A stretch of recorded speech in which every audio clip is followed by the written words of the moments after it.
And now, from Omaha and Cleveland, to entertain you tonight with a daily discussion and a recording session, Matt and Greg and the fabulous Beach Boys Talk.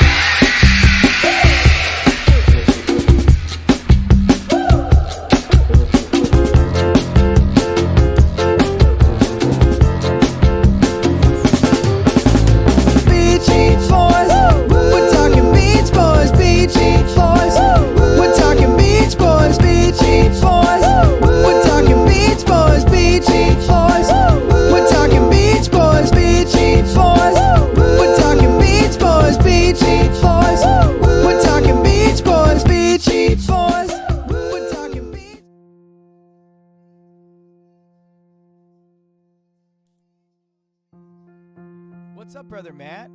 Matt. Hello, Matt, how you doing? How are you? Welcome, everybody. Hi, Linda. Hi, Daddy. Hey, Daddy Bogosh is in the house. Sean O'Grady. Sean O'Grady, how you doing? Peter, Joyce, Steve, and Janice. Matt, can we All our friends are here Let's this confirm week. you're here. Matt, your internet's a little slow or something. Hello, everybody. Can you hear me? Yeah, we can hear you. Your video's a little slow, but that's okay. Hopefully it'll catch up here in a minute. Awesome. Welcome, everybody. Welcome to all of our friends. Hey, Steve. Hey, Marianne. How are you? Glad you're here. Glad you're here. Glad you're back. Hey, Marco. Marco's in the house. McCrenna's in the house. Awesome. Everything's sounding good. Hope you're feeling better. I am feeling much better. In fact, I think today or this past week has been like the first week where I haven't felt like, I got something in my chest. It's been crazy. It's been like a month, man. Yeah, it's rough. Whatever's going around's been rough. Yeah. I'm glad you're feeling better there, bud. It has been. Hey, Matt, you might want to try restarting the stream or kicking off your, getting into the Zoom again. Okay. Your video is super, super choppy. Hi, Stacy. Hey, John. Hope you're doing well. Oh, look, there's my face in a different way. Look at that. Giggens is in the house. Hey, Giggens. Free World Leader's in the house. Darren. Hey, Darren. How you doing? Hope you're doing well. Tom Jones is in the house. Hope you guys are doing well. Matt's going to join that back here in just a second. We'll have to get him back on here. But tonight we're talking about my brother Matt's favorite album of all time, and that's the Beach Boys Today. And we had a poll going for YouTube folks at the beginning of the show. Which was, hey, which album is better? Is Today the only album that has a chance to compete with Pet Sounds, in your opinion? Do you guys think? Hey, Gail. Hey, Joe. Joe's in the house. Claire. Hey, Claire Bear. Hey, Dave. Julie. Russ, Truss, and Tracy. Matt, I was just saying. Matt, can you hear me? Matt's back. All right, how's that? Man, it's still kind of rough. Huh. Yeah, your video is a little. I better cancel that. Let's stop the poll. There we go. Well, hopefully it'll get better here, Matt. But if you got anything else connected to the internet at your place, you might want to unconnect it, like maybe like a phone or something. That might help a little bit. I'm just thinking, but I was just asking, Matt, do you think Today is the only album in the Beach Boys collection that has a chance to compete with Pet Sounds?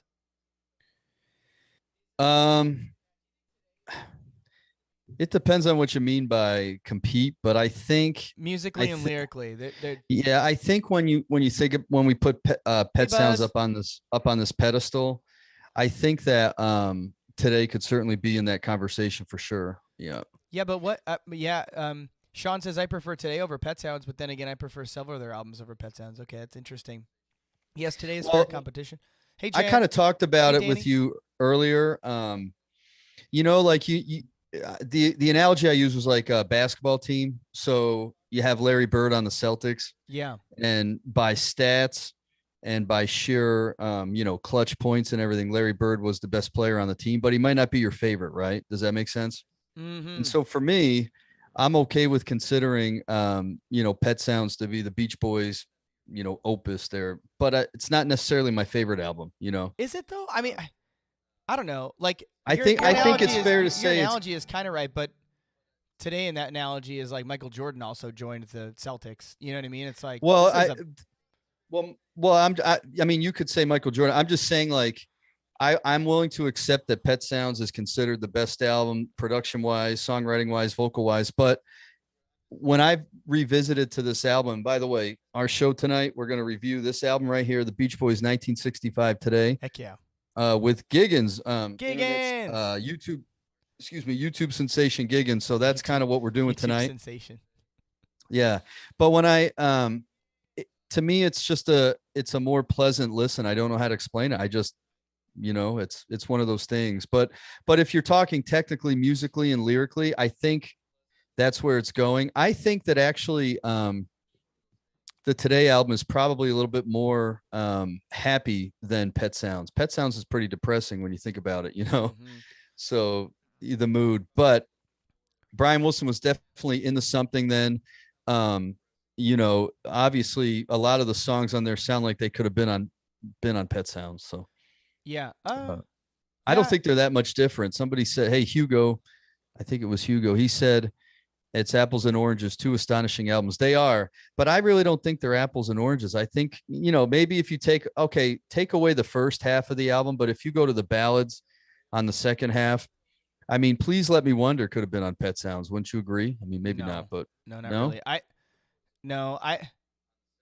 think it's close. I think musically Pet Sounds is more advanced for sure. I don't know that anybody would ever like disagree with that. I think right.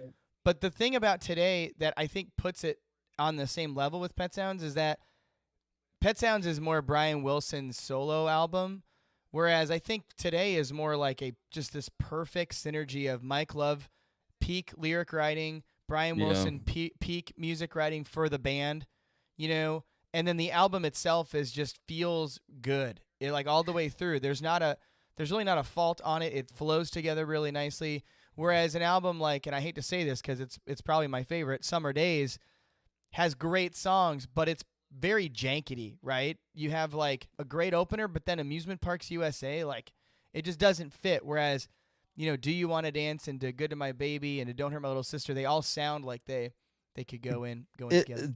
If the album flows really well, and one of the other things about it is Brian Wilson features his falsetto on 9 of the tracks, and I think that's something that I didn't realize till I was reading about it, but that's important to me too, because it's like you were saying, you have that vintage Beach Boy sound all over that record, Yeah.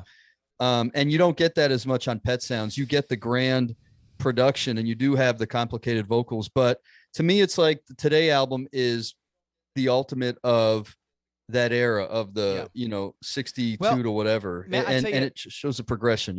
We're gonna get into it tonight with we with all are. you guys. We're gonna chat about it. We're gonna talk about it with Giggens, our friend on YouTube has got a check great out his YouTube page on channel. YouTube, his reviews. If you haven't checked out Giggens, to me there's a couple other folks doing it on YouTube, but Giggens is one of the best. And if you not familiar with Giggens, make sure you go subscribe to him on YouTube, and maybe if somebody would be so kind, maybe to link his YouTube, that would be awesome. But Matt, let's kick. Well, first of all, we have. Tell us what we did. We didn't do our intro, man. Sorry, we got some of the album. We kind of got into it. Well, like I said, tonight we have a great show. We're going to do the many moods, but then we're really going to spend the majority of the time just talking about this beautiful. Sorry, the lights in there. Marvelous album, The Beach Boys Today. Yeah, came out in March of 1965, and Greg's going to play at least part of every song on there. Oh, yeah, we're gonna hack our way through it. It's gonna be fun. And we're gonna also towards the end of the show, Spud of Drifting Sam was nice enough to send us some of these. Their single Best Summer Ever featuring Al Jardine on vocals. If you haven't heard that, check it out. But we're gonna give this away tonight. We got a bunch of these to give away. We're gonna give one of those away towards the end of the night. So hang around for that. We'll send that to you. Yep. Yeah. But before we get into our first little segment here, we want to say a big thank you to all the Facebook groups that let us post our stuff. Thank you to everybody that shares our page. And by the way, if you don't mind sharing the page right now, that would be awesome. We'd really appreciate it. New people, if you're new to the show, if you haven't chatted or this is your first time seeing us, make sure you tell us hi and where you're from, and maybe your favorite song on the Today album. So if you're new, and if you are new, we are Beach Boys Talk. We are brothers. I forgot this line too. Sorry, you asked me a question right away. I forgot, but we don't claim to be experts or historians. This show's really just about our love for the Beach Boys and why we love them. So we may get things wrong. We may not know everything, all the little details, but we're learning as we go. And we're just happy you're all here with us tonight. Yeah. And that's one of the best things about the show is that, we're not the Beach Boy fans that know what Brian was eating in 1965, but we have some really fantastic folks that do join our chat that are experts and know the history of the Beach Boys really well. So we kind of lean on you folks out there to correct us when we're wrong and help us when we don't know something. So that's right. But if you're new, once again, if you're new out there, make sure you say hi and where you're from and maybe your favorite song on today. But Matt, let's get into our first segment. Hi, Connie. Connie is here. Whitney Ross said, "Hey, Whitney. I am at work, but wanted to pop in and say hello and have a great Whitney's show. Thanks, at work. Wait, Whitney, what's work for you? Where does Whitney work? And she did message us, said she got that Smile box set. Oh, good. So that's yeah, awesome. Whitney won the Smile box set a couple weeks ago, and Smile Sessions. It's probably like 3 weeks ago, and I forgot to send it. Blue Smile is in the house. I wonder who Blue Smile is. That's kind of a cool name. Cool name with Matt's the smile the right way. I like it. Very, very cool. Very cool. All right, Matt, let's do our first segment of the night. It's called The Many Moods of Matt. Let's do it. The Many Moods of Matt.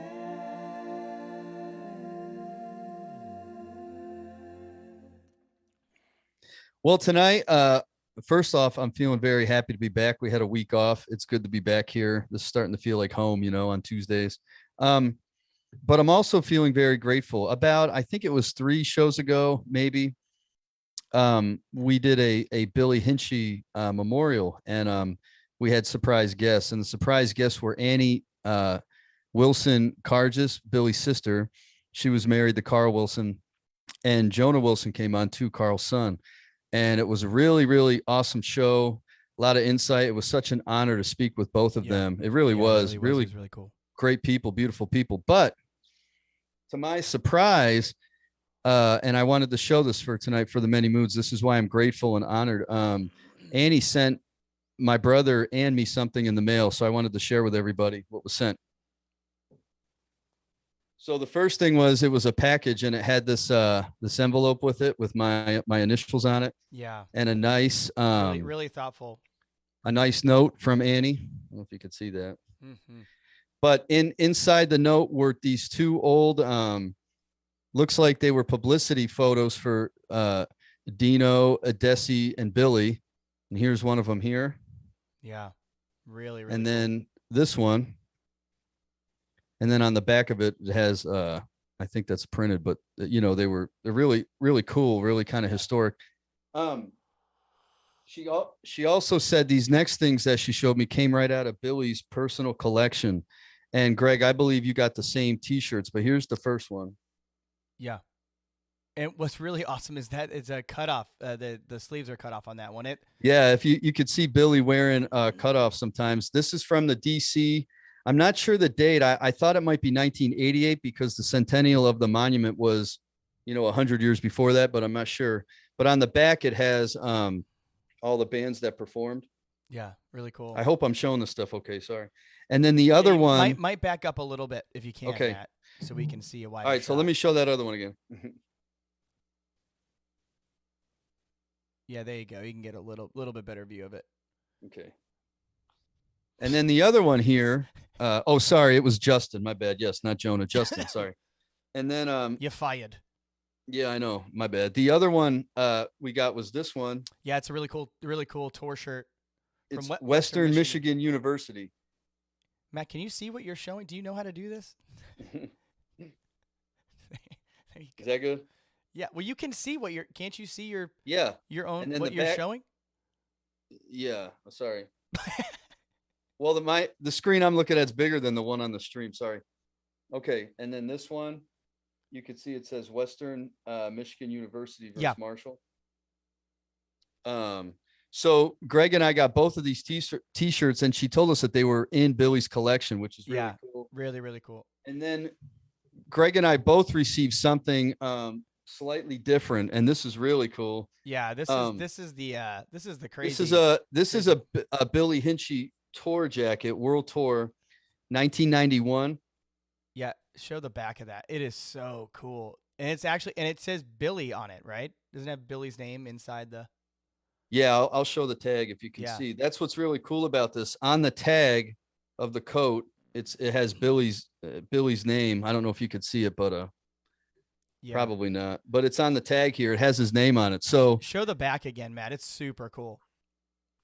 That was the 1991 tour jacket with the Beach Boys, and it's Billy's. This is really, really, really cool. Really, really amazing gifts. Shocked and surprised and very, very grateful. So, Greg, show them the jacket that you got. Yeah. Let's go back to. Yeah, let me grab it real quick. Well, while he's grabbing that, I wanted to say, Annie, if you're watching, I wanted to say thank you so much for all the stuff. It's like I have a piece of Billy, that was from his collection. Stuff that he wore, at least he had in his hands at some point. Really awesome. I plan on getting that jacket framed, hopefully the t-shirts too. So Greg, explain your coat now. Yeah, so this is a tour jacket from 1984, and what's really, really cool about it is you can see right here it's got Billy's initials on here, and it's got the American flag on it, and this the logo on it is really neat too, where it says the Beach Boys 1984 World Tour.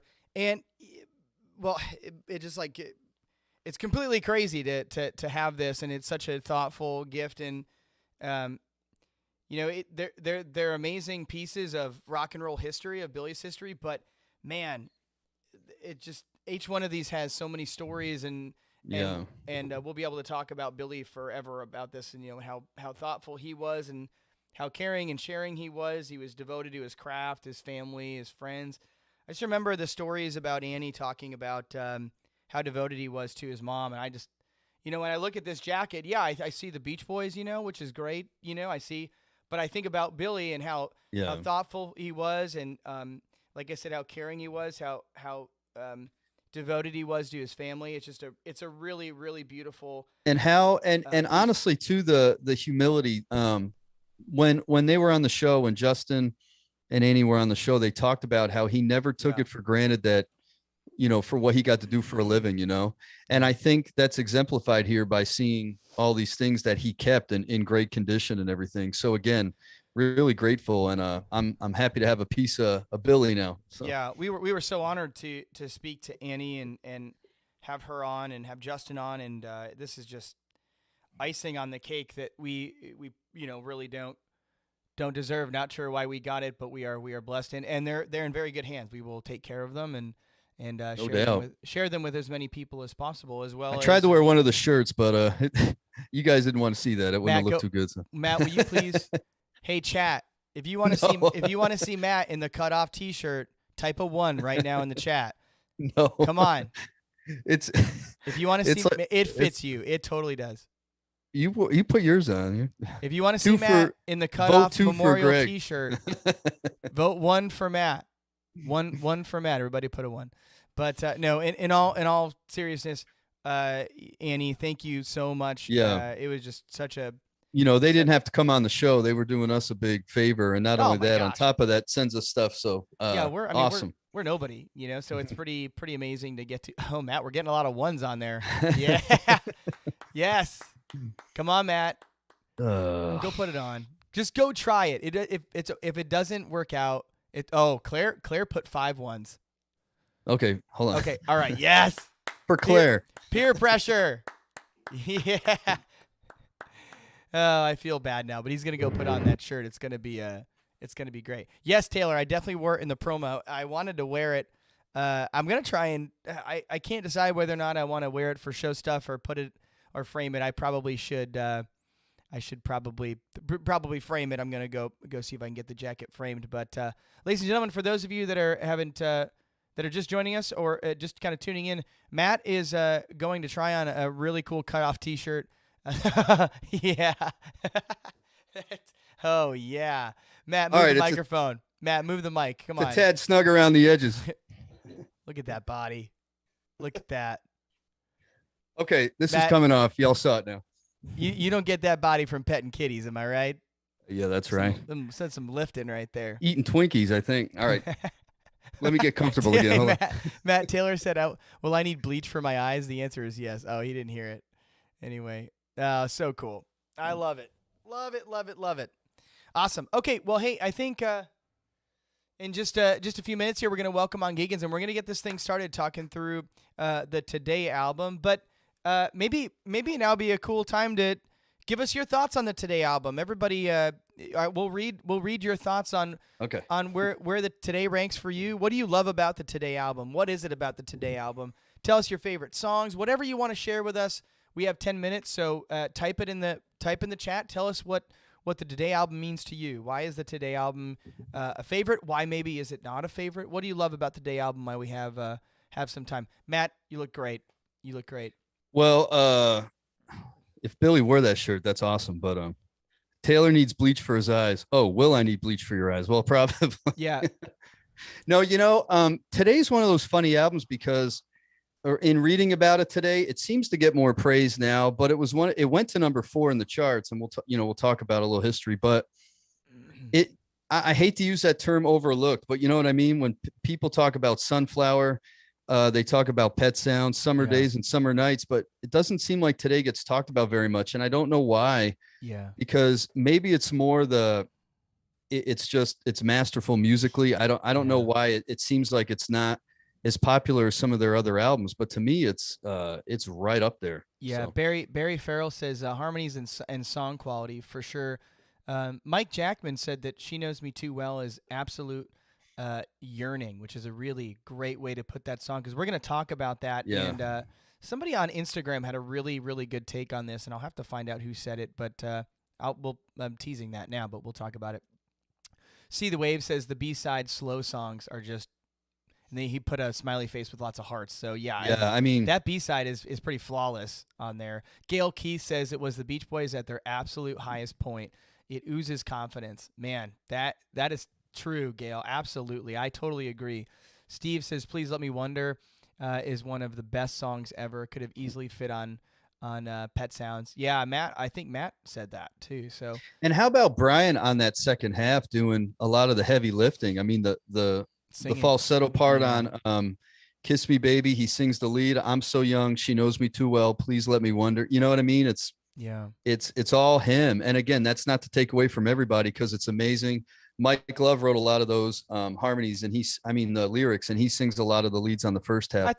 I think that's why I have such a spot. Hi, Barb. That's why I have such a really special spot for these two albums in particular, Today and Summer Days. I think still, you hate to bring in politics and stuff, but still having the Mike Love lyric element to me is an important part of this, because it's still the core band. And as much as I appreciate Bruce and respect him musically, the Today album is the last studio album before you have this outside. You start having outside things going on, right? And it's like it's this last kind of moment where everybody is just at their best. Brian, I think, is at his best musically. I think Mike also lyrically. Sorry. You mentioned the guys are playing all their instruments. I was going to say that it's also one of the last albums where the Beach Boys actually play on the records. Now, they did have 25 musicians from the Wrecking Crew on that album to enhance it, and Hal Blaine played some drums, but Dennis played. We got to do that later. Sorry. You're giving up all your material. Can I give you one really interesting tidbit I read today? No, I didn't have this planned. We got to read the chat. I said we were going to read the fine. Okay, sorry. Give your tidbit. No, give your tidbit. Well, Brian went off the road during the recording of Today. Yeah. And there's a story that Carl Wilson met the Beatles for the first time. And Paul McCartney said, "Where's Brian?" And Carl said, "Oh, he's decided to not tour anymore and stay home and just work in the studio." And the story goes, Paul said, "That's a good idea." And shortly after that, the Beatles stopped touring. I don't know if that's true, but that's what I read today. Yeah. That's pretty good story. That is a good one. Okay. You're forgiven. Matt Aronoff says, I like Help Me Rhonda. It's a great album. It's a great song, and all of them. Yeah, absolutely. Steve and Janet says they just turned 14 years old when Today was released. Oh, how cool. Wow. The tone of each song reached me and touched that tender age of all my friends. It was as if it was made for the mid-teens. Yeah. It's this really cool album before it's like a coming of age album. It feels like it's really really neat. Sandy says today is in my top 5, probably ranking number 2. Summer Days being number 1. Woo! Pet Sounds number 3. Today was the transition album. The light bulb went on in Brian's head. Yeah, absolutely. Hugo Hackenbush. Today was the ultimate teen album. Pet Sounds was the ultimate not a teen anymore album. And All Summer Long was kind of interesting. Yeah, and All Summer Long was kind of like their last album, just having fun, being kind of kids, you know. I love the way Hugo said that, but I would say that All Summer Long is the last teen album, and Today is the ultimate not a teen album. But anyway, but I love what you're saying there, Hugo. Yeah. Blue Smile says that side 2 is his. I must have missed something there. Barry, Please Let Me Wonder lead was supposed to go to Mike, but Brian took a shot at it, and the rest is history. Man, do you think there's any recordings out there of Mike singing? Has anybody heard Mike sing? I think there is, when they put out all the the sessions and stuff, but there's a deeper thing to that. My understanding was too that what I read was Brian, that song was really personal to Brian and possibly about his life in many ways. So he just, even though Mike sang it well, he just couldn't. Brian was like, I gotta do this one. This is not what I want. And he just sang it. That's kind of what I read. Yeah. Hey, Paul, thanks for liking the stream. Appreciate it. Rick Jensen says, Matt, we're wearing the same shirt. Didn't even get the memo. Nice. Let's see it, Matt. I thought for the Today album, it'd be good to wear a Brian Wilson shirt, kind of from that era. So. I was thinking about going out and trying to find like a very brown sweater, or something like that. Yeah. Or like a brown turtleneck, since it's very like introspective. Even the album cover, you're right. They're in sweaters or sitting by a pool, but it's not like beachy at all, or summer at all. It's very interesting. We've talked about this before, but I always wonder how on purpose these covers are to match the music, Yeah. Anyway, very interesting. The Old Outlaw. Hey, Old Outlaw, how you doing? Says, great album, but Rhonda is a weak performance, and Bull Session was a wasted spot.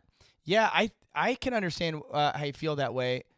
We're going to talk about all that. I'm actually really excited to give our takes on that. So I'm excited to hear more from Old Outlaw on that, on some of the whys there. Michael B. Coates, my mom was 6 months pregnant with me when Today was released. What an early birthday present. That's awesome. That is pretty cool. McCrenna says Mike's vocal sound for Please Let Me Wonder, in my opinion, wouldn't give it enough warm, sentimental emotion. Yeah, I'd have to hear it. Because Mike, on the other hand, when you hear him sing something like Meant for You on Friends, if he's singing like that, then I could totally hear him singing something like that. But and Brian sang the original Here Today on Pet Sounds, but gave that one to Mike. So that's why I think it had more to do with that song, kind of what you're saying, the sentimentality. And Brian, this was similar to Pet Sounds in the sense that I think that the Today album is where Brian's head was at the time. Again, we'll go through some of the history, what was going on, but I think these songs meant a lot to him. And I do want to point out 9 of the songs on this album feature his falsetto. That's the most since the Surfer Girl album. And that's something endearing to me, I think, to have that going on. Yeah. Mike says Mike's vocals are still really strong live on When I Grow Up. Yeah, definitely. Oh, yeah, of course. Yeah.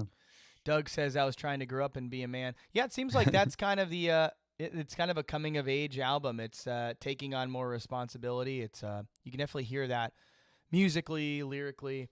It's a pretty awesome album. But Matt, Today album is even ranked pretty high, I think, on the Rolling Stones 500 greatest albums of all time. I think it's the next one behind Pet Sounds, right? I think it might be the only one on there that's the only other one. Maybe Sunflower's on there too, maybe. But yeah, of those early albums, it's only Today. Yeah. And it went to number 4. I mean, I think commercially it was a success. And I read something John Stebbins said. We've had him on the show before. He said he's a great author, historian. He said that Today was kind of where they're at the crossroads of being commercial, but Brian wanting to move the band forward. And there's like this give and take on that. And you kind of mentioned that earlier, where the songs are progressive still and they're moving, but you still have that Beach Boy sound, Yeah. And so I think there's some truth to that. So David Leaf in his book, he quotes somebody, and I don't remember who it was, and I don't know that he knows who it was, but David Leaf in his book says that at this point, you had 2 different bands where Brian was like taking acid, and the rest of the Beach Boys were eating hamburgers. Like it's like a completely different deal going on. You know, you had the touring act that was still doing the oldies kind of thing, while Brian was, you know, kind of doing his thing in the studio. It's pretty interesting stuff there. So Marco says, in my opinion, I'm so young with the outro totally sounds like something you might ponder about on weed. Pretty abstract, of a touch of doo-wop cover. Yeah, it is pretty cool. The fact that they're pulling in something that's an old cover. I don't know. I love that about the Beach Boys music too. Wouldn't it be nice, the run we use at the end? Like you have something so progressive, and yet they keep going back to this old rock and roll thing, which is really, really cool. I'm trying to think the end of Marco. I'm trying to think of the end of. It goes, can't marry no one, no, ooh, and then a doom, doom, doom, doom, who can't marry who? Can't, I'm not doing it. Yeah, you can't marry no one, can't, you know, something like that. I did not do a great job on that. Sorry. It changes keys. It's all weird. Can't marry no. Yeah, that's it.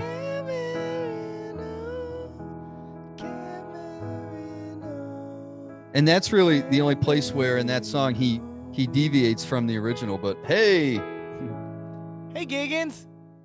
Hey, Yeah. how's it going? Awesome. How you doing? Giggens, I wrote a little song for you guys. play something. Let's hear it. Beach Boys talk. I'm on Beach Boys talk. Hanging with Greg and Matt. I'm on Beach Boys talk. Okay, All right. cut it. Yes. Awesome. Well, we now have a new show intro song. Forget our ding dang cover. I love it. Hey everybody, how about some hellos and waves and hearts in the chat for our very, very special guest, YouTube, as Matt said it, sensation star. He is one of the best to do it out there. Mr. Giggens, thank you so much for joining us. Before we start, Giggens, tell everybody how they can find your YouTube channel, just to make sure that because if you haven't checked out Giggens' YouTube channel, stop the stream now and go subscribe to him on YouTube. Tell him how to get there, Giggens. YouTube.com/Giggens. It's Gigggens. Okay. And I'm on Instagram and all that stuff too. I'm gonna let you talk to Matt real quick. While I'm gonna put that in the chat too. Okay. Giggens, glad you're here. Hello. You got a lot of Today albums behind you, huh? Are they all different kind of copies, or are they all originals? There's a couple. They're all original. That's a couple duophonics, which is the best kind of phonic. There's some monos. This is a promo copy. So it's got promo stamped into the top up there, which is pretty rad. Wow, that is rad. Wow. Yeah.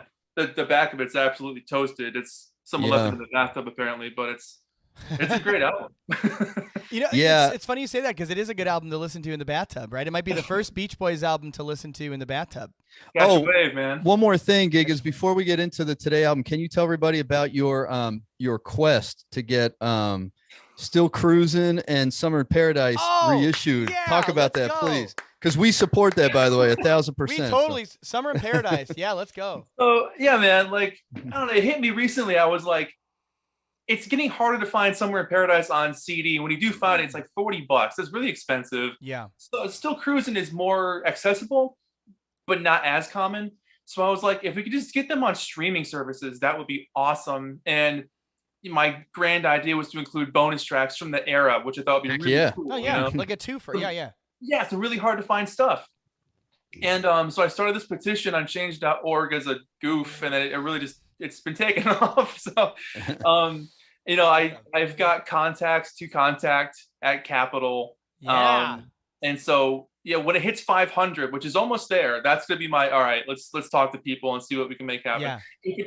Even if it doesn't get physically pressed, just getting it on Spotify would be awesome, because people need to hear these albums to complete the discography, and the 60th anniversary is here. So let's do it, you know. It definitely bothers me that every time, and I'm like this is not like a meme. Like, I'm super into Summer in Paradise. Carl's really vocal is on it. There's some good songs on there. But every time I want to listen to it, I got to freaking go on YouTube and listen to like the entire album, and like what's it called? Not swim. What's it? You got to scan to get to like. You have to scrub to get across. Scrub. Yeah, they don't have it even by. they don't even have it by individual tracks on there. You know. Yeah, I you're know. right. Pretty unfortunate. Well, I shared it on our page and I signed the petition, so I'm all in. I hope it happens. That would Let's be go. great. So Let's go. Thanks, guys. I'll keep you updated. awesome. Yeah, good stuff. Well, you guys want to jump into this this album here? Yeah. Let me give just a little bit of history about it, or do you think everybody knows and we're good to go? Can we skip that, or what do you want? Why not? I mean, hey, there's maybe some folks out there that'll watch this that maybe aren't super familiar. All right, bear with me. I'm reading, but the Beach Boys today is the 8th studio album by the Beach Boys. It was released March 8th, 1965 on Capitol. We've kind of already talked about this, but it really did signal a departure from their surf and car music. Many historians now call it an early version of a concept album, having all the fast songs on one side, slow songs on the second side. Another thing that sticks out about this album is that it's not really a singles record. Every song is high quality, and that's kind of different. It's since become regarded one of the best albums of all time, not just the Beach Boys. The album was produced, arranged, and largely written by Brian Wilson and Mike Love. Most of it was recorded January 1965. He did have 25 studio musicians in there, but this is one of the last albums where you can hear just the Beach Boys playing on the record as well. During this time when they were recording this is when Brian suffered his nervous breakdown. He got married to Marilyn before that. And this is when he decided that he wasn't going to tour anymore. Yeah. So it's kind of a really pivotal time for the Beach Boys. It reached number 4 in the U.S., stayed on the charts for 50 weeks, yielded 3 top 20 singles: When I Grew Up to Be a Man, number 9, Dance, Dance, Dance at number 8, and Do You Want to Dance at number 12.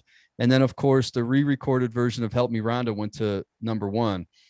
And then I said this already, but Brian Wilson invokes that falsetto at least 9 times on this album, which is pretty amazing. Other than that, again, we talk about the progression from the albums before. The subject matter is different. I personally, if you've watched the show enough, you know that I really love this album.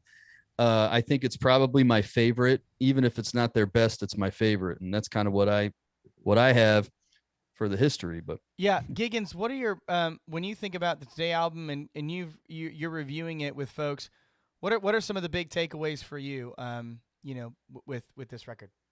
I mean, my gut reaction with this album is perfection. Like, they just got it right on this album. Even ending it with the goofy little track at the end, like, it's kind of a nice little reprise after the heaviness of side 2. But they just nailed it. It's mature, but it's fun. It's youthful, but it's wise. And there's a sophistication to it, but it's a digestible sophistication, which is hard to pull off.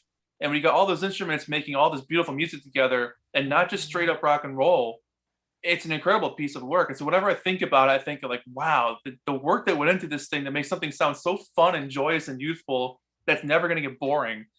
It's a work of art. I mean, it's one of their best albums, hands down. Wow. Well said. I don't know that anybody needs to say anything else. That was freaking perfect. Did you write that? Did you write that out? No, Are you reading from a teleprompter? I've just done this for a while. So tell us about I noticed. I think Matt mentioned it before. So you have a lot of Today albums behind you there. What's the you just collect them all? Are they all different versions? That's some of them. Yeah, that's there's 2 different duophonics. There's a couple monos. One's in the shrink still. Awesome, this is man. the promo copy with the promo stamp. What? I'm jealous. So jealous of that one. Yeah. It's really hard to see. You can see it better on the back. So it says PROMO, kind of like dots. Just spell out promo. I've got a few of these. I've got Summer Days on promo, Wild Honey, the 2 first from the 70s, and a few other ones. But yeah, they're really cool to find. Hard to find. Yeah, really cool to find. Yeah, that's amazing. Well, cool. Well, let's put the record on, shall we? Shall we get things going? Do it. Here? Side 1, track 1 is a cover. Interesting, they start with a cover, but Brian Wilson said he purposely started the album with Dennis singing and ended it with Dennis singing because Dennis didn't get a lot of leads. And so he wanted to kind of feature him a little bit. And the first one, of course, is Do You Want to Dance? Brilliant production, rock and roll song with timpanis in it and stuff, So something for that, Greg. Yeah.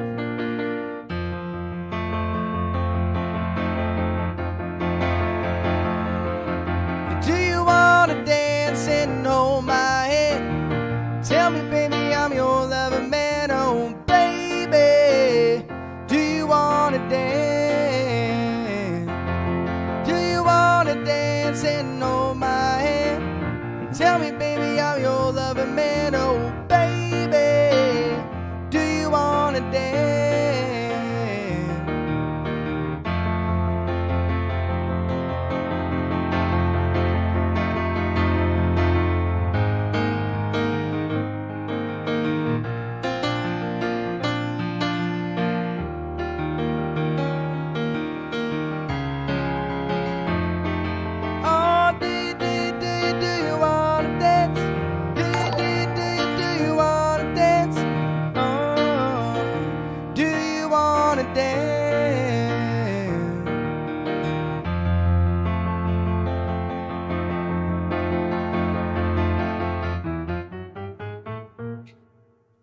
Yeah. Great Brian Wilson. Crap, I screwed up the lyrics there. Actually, I screwed up the whole thing, but awesome tune.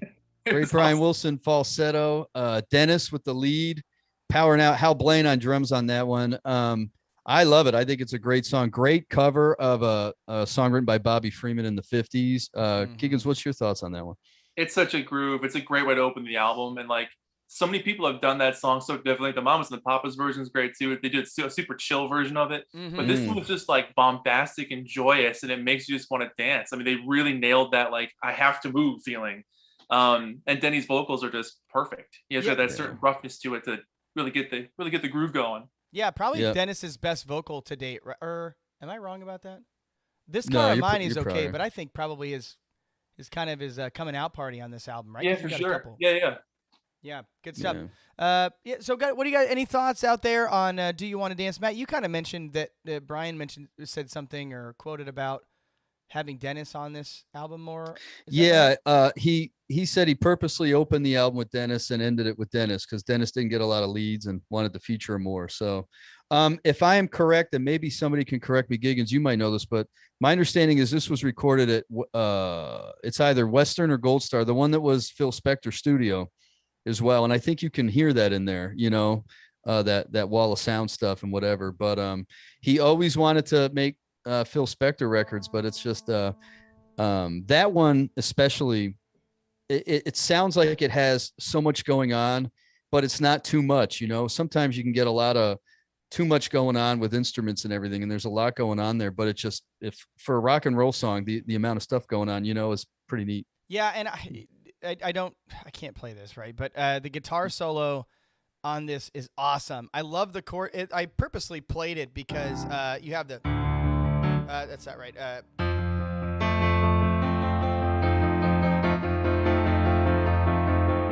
then you have this. Yeah. The chord changes here, so go.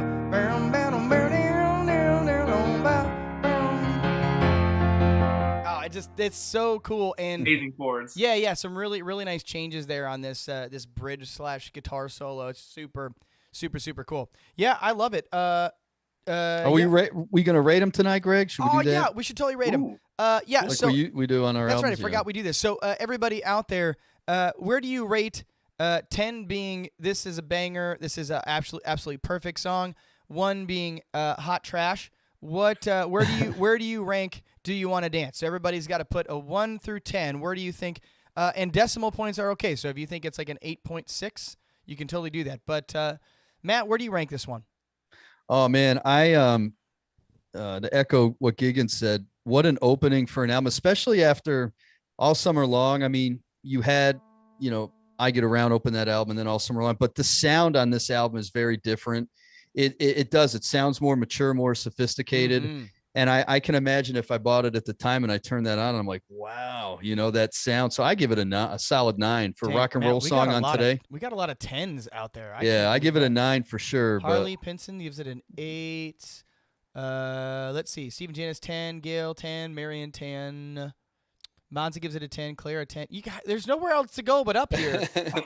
Or they're down. That's why I give it a 9. Sean Cullen gives it a 7.5. Smerrington Weeps. It's a cover, it a 5. But... Wow, a 5 for Smerrington. Mauricio gives it a 10. Blue Smile gives it a 4.8. Under 5. Are we listening to the same thing? Did you hear it? Awesome. What do you think, Giggens? What would you rate it? I'm right there with a 9 or a 10. It's a great song, and specifically for that bridge section where it changes, that solo is like you can hum it. It's one of those George Harrison type guitar solos. You can hum the whole thing. So it's perfect. I think relative to the rest of the album, though, I probably have to give it like an 8, 8.5. Like if you're comparing it to other songs on this album, that's fair.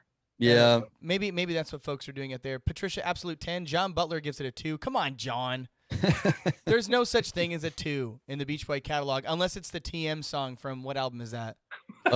15 Big Ones or anything off of MIU. Sure, I knew you were going to say that. Giggins, no, MIU is averages 8 because everything's an 8 or higher on MIU. So yeah, okay, whatever. Good stuff. Lots of 10s. some 7s, some 9s, but Bruce gives it a 6. I'm surprised. A lot of 10s on there for this record. But let's move on. Let's move on to number 2 here. Good to My Baby, right? Yeah. Brian Wilson, Mike Love track. This song, to me anyway, it is the least progressive of the songs. It still sounds like something you could hear on Shutdown Volume 2 or something. And also, I'm not saying that's bad, but I'm saying this one sounds really like, that's the Beach Boys, if that makes sense. It's a great song, got a good guitar riff in there. But yeah. Good to my baby.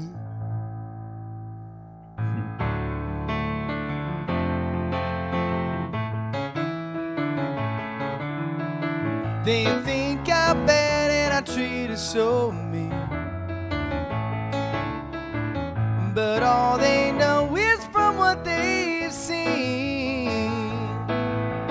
When I get her alone now, we're as happy as a couple could be. When I give her my love, it's between her and me.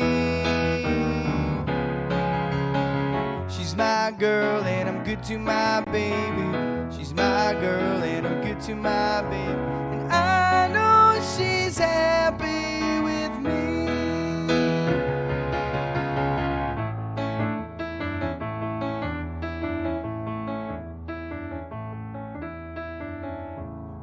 Yeah. Yeah. So I want to know what you guys think about this. Let's talk lyrics for a second. I get the vibe. I listened to this album a lot this week, and you're starting to hear this like kind of a guilt thing where it's like, who are you trying to convince, right? That you're good to this person that you're with, right? And so you're starting to see these relationship struggles like, everybody thinks I'm bad and I treat this person poorly. You probably do, right? It's not like, I don't know, man. It's like, well, what's interesting in going through this album and reading about it, this song and She Knows Me Too Well have a very similar sentiment. It's really dark, right? So it's like something going on in Brian's head. Maybe it had to do with Marilyn and his marriage. I mean, who knows? But you're right. Both of them are like, I really do love her. She knows I do, but I make a lot of mistakes or something. It's kind of like that. It's so interesting. Giggens, you're you're the house expert here on this. Do you know how much input do you know? Did Brian have any input on the lyrics here? Do you know like what the share was? They ever talked about that? They never specified that. I mean, like the original credits for most of the album just say Brian Wilson on it, and then years later, in '94, when Mike sued, they were able to correct the copyrights to it. But I mean, Mike probably did a good chunk of the lyrics, like almost all of them, and Brian probably contributed bits and pieces here and there. But Mike was really the words guy, and Brian was the music guy. So I'd say a lot of it is probably from Mike's point of view, but they also wrote from each other's perspectives. Like, certain songs were written about Dennis being with different people and their own life experiences. So they kind of wrote what they knew. So if Mike was writing from, because I mean, they were all getting married around that point. They're all newly married young dudes. So, I mean, like relationship struggles were definitely going to be there, and then being on the road all the time. And, a couple of these guys had egos. So who knows how they treated people in real life, but they may be reflective of that in their songwriting. But as far as I know, Mike wrote a lot of those words. Interesting. Okay. It could have been a Brian's sentiment, like this is what I want to get across. I think they worked like that a lot, Well, and I don't want to like force the narrative, but no, like when I read what was going on at the time with Brian, the issues with his dad, the issues with Marilyn, like he had a fight with her before he got on the plane, then he had a nervous breakdown. It's like all of these things are really now. There's not David Leaf doesn't really talk. His book is really Brian centric, so you don't get the perspective of a lot of the other Beach Boys, which is kind of too bad.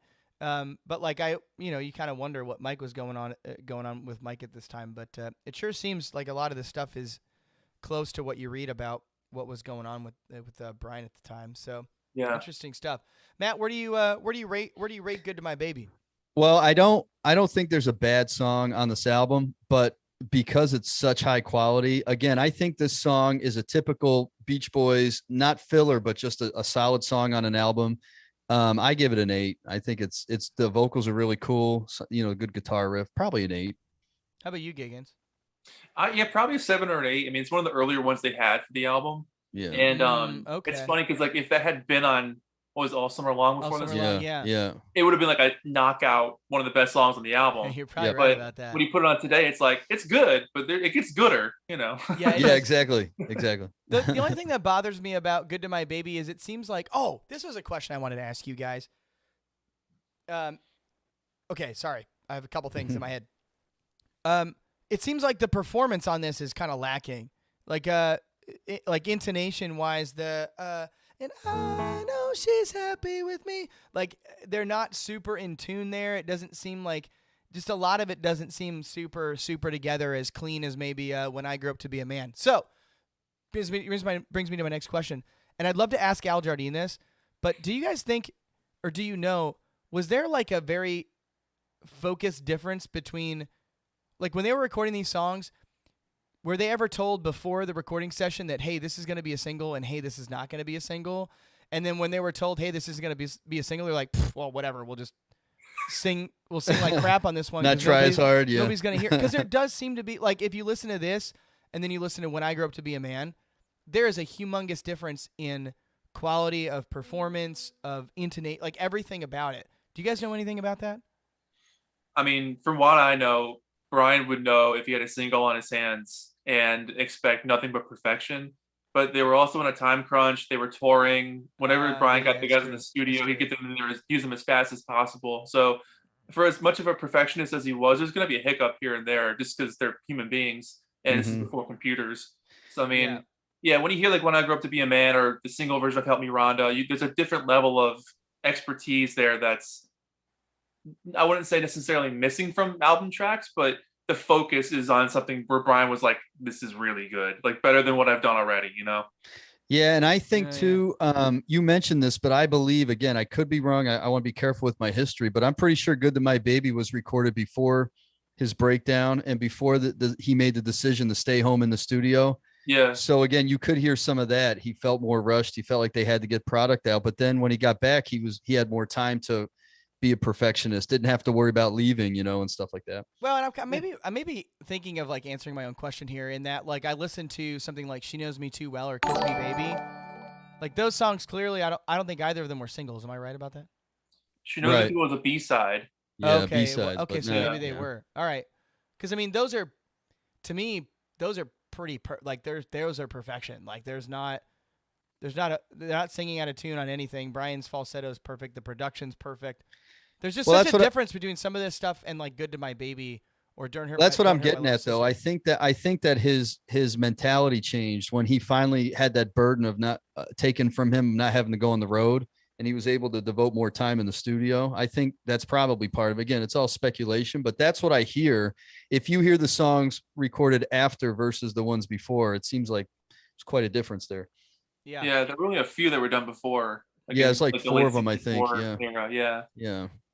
Yeah. I don't remember what they all were, but I know that Good to My Baby was one of them for sure. Yeah. Chat, where do you rank Good to My Baby on a scale of 1 to 10? Where do you guys put this? So I see a lot of 7s and 8s, 7.5. So I think we're kind of all in agreement here that it's kind of in the 7 to 8 range where it's good, but for you nailed it on the head, Giggens. I think if this were on any other album, it'd be like, man, this is such a cool greatest hit. Yeah. Right. Yeah. Yeah. Let it replace Drive-In or something, or Do You Remember on All Summer Long. I mean, or keep it and add it, but it's higher quality than those songs for sure. Yeah. John Butler gives it a 6, Gail an 8, Claire a 7.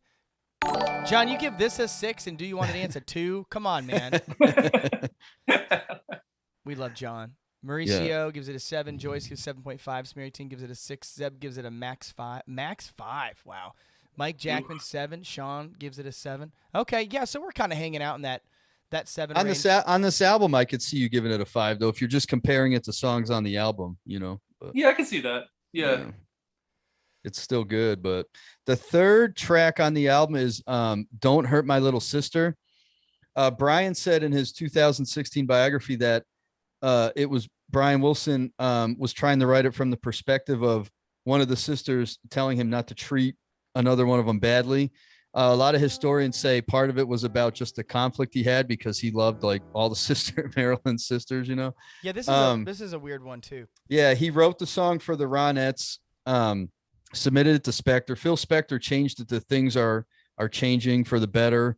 and it was performed by the Blossoms. So it ended up being kind of a different song. So Brian ended up, I believe this is one of the songs that was recorded pre Breakdown as well. This is early as well. Yeah. Yeah. So, right, but that's kind of the subject matter. The subject matter is interesting. Like I said, what was in his head at the time.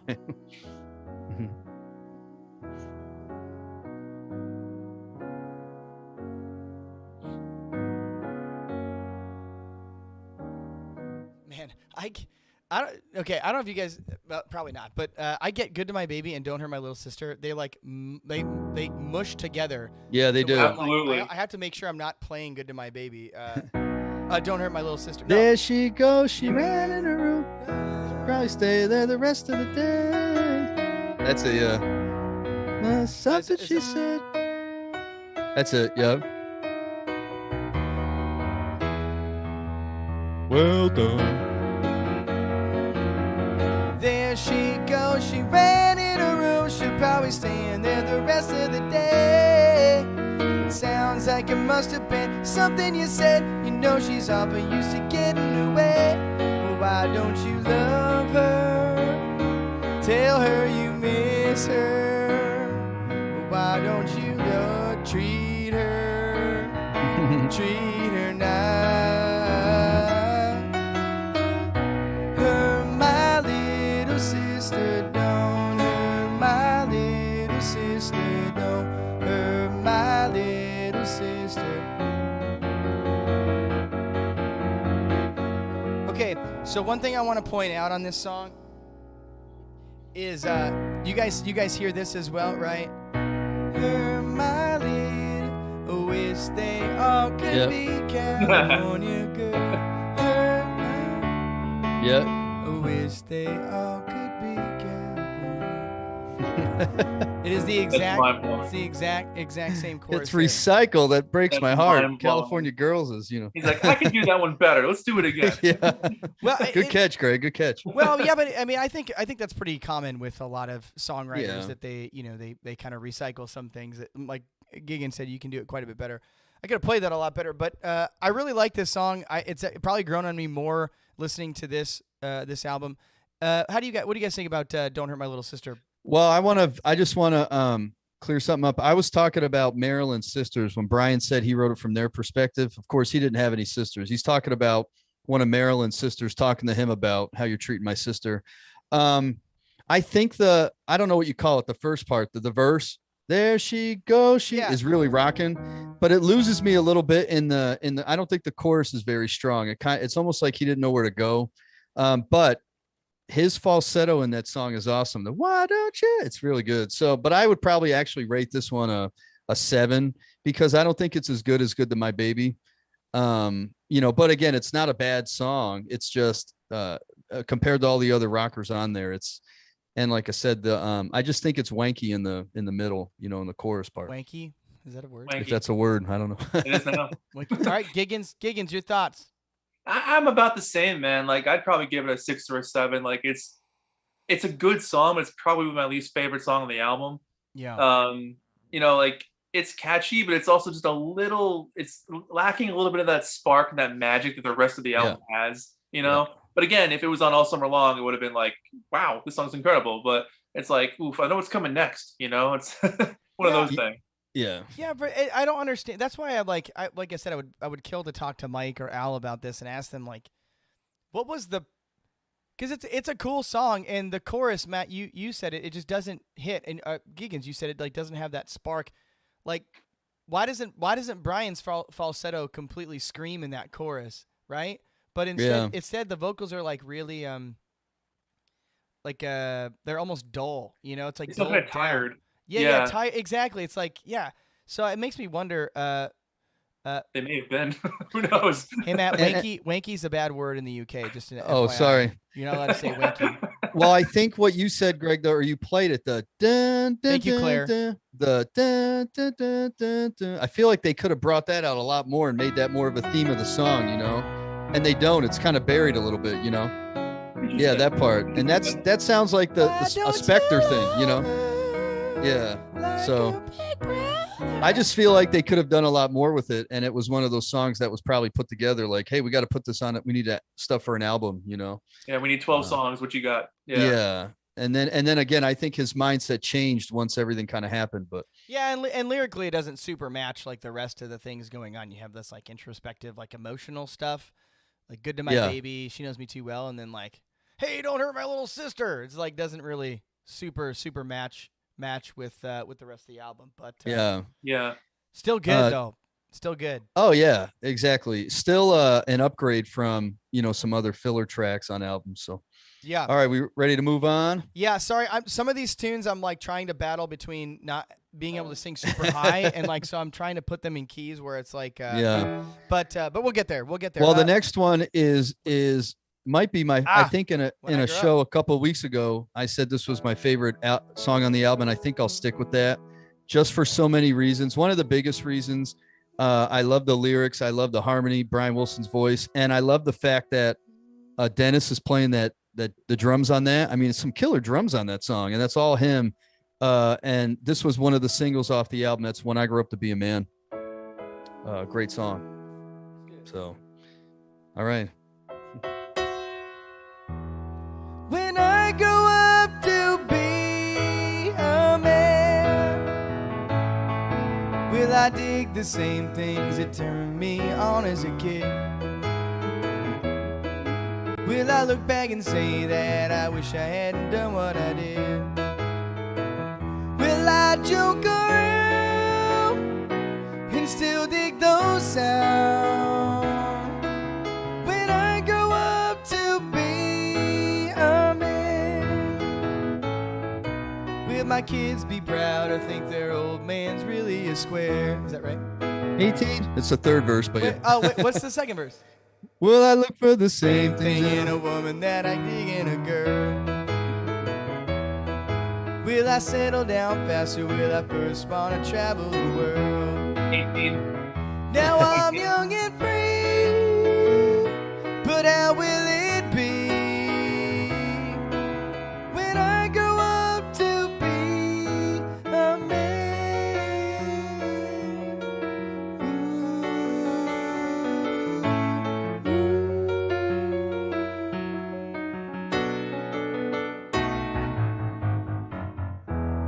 What a song. Yeah, cool not stuff. to mention the early use. I don't know when it first happened in rock and roll, probably earlier, but the harpsichord all the way through. And that's all Brian playing that too. And I think I just love the track. I heard it took 37 takes, and that makes sense since it was the Beach Boys core members. What took 37 takes? The instrumental track to get it right and just to put the song together. It was a labor of love. But to me, I love the message of it. This is really them kind of coming in the age, what happens, what am I going to do? Am I going to feel differently than I did?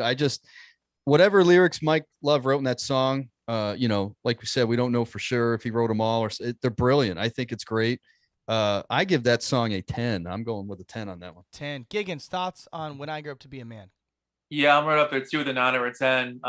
Especially for that really far out bridge section that kind of just it feels like you go on this little dream journey for 12 seconds and then jumps back to the song again. So it's kind of like it gets perspective from the point of view of like an old person looking back really quickly, then jumps back to being young again. That's totally right. And you have this augmented chord, which is very like dreamy, right? Oh man, so that's far super out. Cool. Yeah. Yeah. Oh, sorry. Yeah. But it's just a great song. I love the background vocals where they yell out the numbers in the background. And it's just a song about like wondering what you're going to be like in the future, which anybody can relate to that. It doesn't matter who you are. It's like, what am I going to be like 50 years from now? Who's that person going to be, So like, it's really cool. And I remember reading about how, I read somewhere, somebody told me like when they run out of numbers as the song fades, that means you're old. So I think they hit like 33 or something. Like after that, you're old. You can't hear the numbers anymore. It's Damn it. I'm ancient then. If that's I think I still hear 34. I'm pretty sure 34. I think they say 34. Yeah, I think they do. Somebody should confirm that. And it's one of those typical things that Mike Love says, like even the happy songs are sad or whatever he says, because at the end they got that great tag won't last forever. And Won't he last says, forever. it's kind of sad, you know, in that. Great line. I mean, it sounds like you get it's a happy song, but when you listen to what they're saying, you're like, wow, it's kind of depressing, you know? Yeah. Not to mention, you know, they have a pretty big mic drop moment. Now it has a false start, but their first time in Britain, they sing this live. Oh yeah. Like, talk about, this is not like vocally it's so complex, but then to play the instruments over it and then to completely crush it the way they did first time, and like no wonder people in Great Britain like love the Beach Boys. Like, and Brian's bass playing in that. If the whole maybe thing I'll is post great. that later. Oh, But if he post rocks the bass in that, I will. Also, I read today that when Mike Love says in that song, he says "turn on" at some point. What are the lyrics again? Well, anyway, they said it was one of the first times to use the lyric "turn on," which became like a California thing. When does he say it in that song? I know he says it. I can't think of it now. turn on in Turn on. Yeah. When I Grew Up to Be a Man? I think it's in there. I can't think about it now. I'll have to find it. Anyway, I can't think of it. I know you guys probably can't see this, but we got to play just a little bit of this. we got what? It's too good to not play this real quick. Oh, listen to Brian's bass in that, man. It's crazy.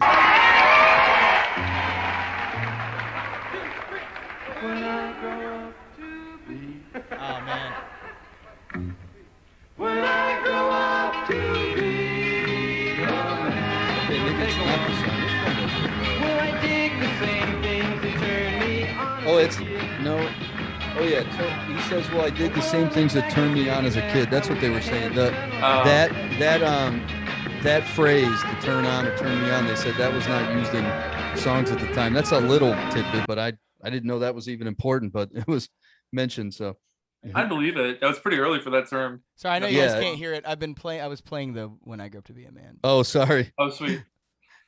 Oh yeah. Yeah, so good on that. I'll post that later. But yeah, Greg, Post it was, do "Will it. I dig the same things that turned me on as a kid?" Oh, you And said that lyric turn was on, very, okay. yeah, but that lyric was very kind of innovative for the time, you know, like people didn't use that kind of terminology. So I thought that was kind of cool, a cool little tidbit. Interesting. So Is that true? I think, well, that's what I read. I don't, trust the We should historians. ask our mom. Yeah. We should ask mom. Well, it's Mom, did you funny ever say 'cause turn in- me on. In that 1965 thing, when they're with Bob Hope and they're playing California Girls, you remember? They talk about their surf club and he goes, "Yeah, we really turn on, man." So it's kind of funny. Oh, yeah, that's true. Became a thing. Yeah. Greg, That's what do you true. rate this song? Yeah, I think objectively it's a 10. Like it's Yeah. awesome. There's not a lot wrong with the song. For some reason, I've never it's never been something that I'm like, oh, that like super crushed on. But I can even like step outside of my own personal opinion on this and just say there's not much better. You don't get much better than this, like musically, lyrically, all together. It's really great. And when you think about the 10. time when it came out, I mean, Yeah. I think somebody in the chat said like there was nothing like that on the radio when it came out. It was so distinct and different. And Yeah, it's early because You know. Giggens, you mentioned it came out. No, somebody mentioned March of '65, right? Which means the single would have Yeah. had to come out. That was the first single from the album. Came out in the summer of '64. Damn, 64, It yeah. was out even earlier before the album came out. Yeah. That's pretty insane, right? Yeah, for '64, I mean, they were already streets ahead of what they were doing with All Summer Long, so it's Yeah, crazy. that is crazy.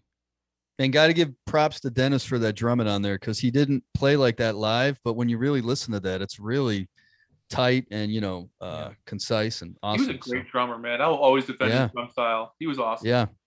Yeah, No, picture- he was. It's just he kind of liked to punk out live, like just Yeah, rock. caveman style. Just beat the Yeah, crap out of it. yeah, exactly. Yeah. Oh, let's just put a link in the chat of the stereo remastered version of that. So what? Oh, Matt, we'll have to- awesome, Les. Let's share that one. Let's make. Yeah, sure I'll get that later tonight. I'll put that Yeah. up. Thanks, Les. Send it to me Cool. too if you could. Todd, yes. okay. Todd, real quick. Yes, this stream is on YouTube as well. We're on Facebook and YouTube tonight. Facebook and YouTube. Yep. Yep. The old outlaw says they used "Turn Me On" much earlier in the shift from '62. Okay, well there you go. Oh yeah, that's true. Yeah. Well, anyway, it was something I read today, but Wow, Matt. it was something they used. I'm failing tonight. Sorry. That's why we have all these experts on here. Okay. All right. What's next? Next song is, of course, the first version of "Help Me, Rhonda" without an H. Brian said he was listening to Beyond the Sea and he heard that shuffle beat, and then he started thinking about Help Me Rhonda and kind of came up with it. One interesting thing was after Jan Barry heard it, he said, hey, we want to take that song and make it a single. And Brian's like, you think it could be a single? And that's when he reworked it, and it became, of course, their second number one hit in a little bit updated kind of style. But anyway, the next one on the album is Help Me Rhonda, Ronda. Help me, Rhonda. Let's play a little bit of this one. This one's a little bit tough to. Remember, this one starts communicate. differently. It starts with that. Well, since you put me down, I've been out doing in my head. Come in late at night and in the morning I'd sing in bed. Well, Rhonda, you look so fine, and I know it wouldn't take much time for you to help me, Rhonda, help me get her out of my heart. Help me, Rhonda, Rhonda, Rhonda, Rhonda, Rhonda. Yeah. If you guys Didn't have the bow wows in that one, Yeah. Giggens, have you seen there's a show on Hulu called The Bear? It's about yeah, I heard it was used in that. I haven't watched it. Yeah, crazy. So I got to tell you guys something. I'm watching this show on Hulu called The Bear. A friend recommended it to me, and my wife and I are watching it, and it's about this restaurant, this family-owned restaurant in Chicago, and it's like modern, like today, takes place today, and like episode 2 or episode 3, they do this like they're just like hanging out in the kitchen, and all of a sudden they play the Help Me Rhonda, but the version from today. Cool. I was like, what is happening right now? So two things happen here. Number one, they either know their Beach Boys shit and crap, and like they're like, let's use this version because it's gonna be really hip, right? Or they're just like, yeah, let's do Help Me Rhonda from the Beach Boys and just pick the wrong one. Yeah. I would kill to know what because they either know they're Beach Boys or they're completely oblivious, right? Anyway. Well, they had Endless Summer because that's the version they use on Endless Summer. So good point. Yeah, they do. Yeah. Oh wait, what? Yeah, It's that's true. the album version on Endless Summer. Yeah. No. Yeah, it is. You got the wacky fade at the end. Yeah. Yeah, it's got that fade goes in and out. Yeah, I don't know why they didn't use the single version on Endless Summer, but they don't. It's one of those classic Beach Boys goofs. Yeah. No way. Anyway, Mhm. do you guys like this version? Giggens, do you like this version? I think I give the album Wait, what? Matt, are you frozen? He said. I don't know. Am I frozen? Oh, there you go. You're back. You're Okay. not frozen. No, I was talking and then you asked him, so I was just like, Giggens, what do you think of this one, the album version? Oh, I like it. It's fun. I mean, it's cool to see how it grew as a song and became like the smash hit it was supposed to be. Yeah.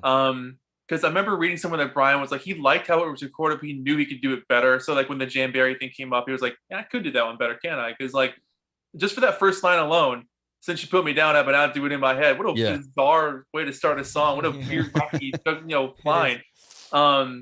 But yeah, I mean, it's fun. What always threw me off though was the fade out, the fake fades at the end. I was always like, why did they do that? Literally, Brian did it for fun. It was just he thought it was funny. He just thought it was funny. Yeah. Yeah. And also I believe this is the infamous sessions where they had the Fire Murray, correct? So that was another thing in Brian's life that went on in 1965. Wait.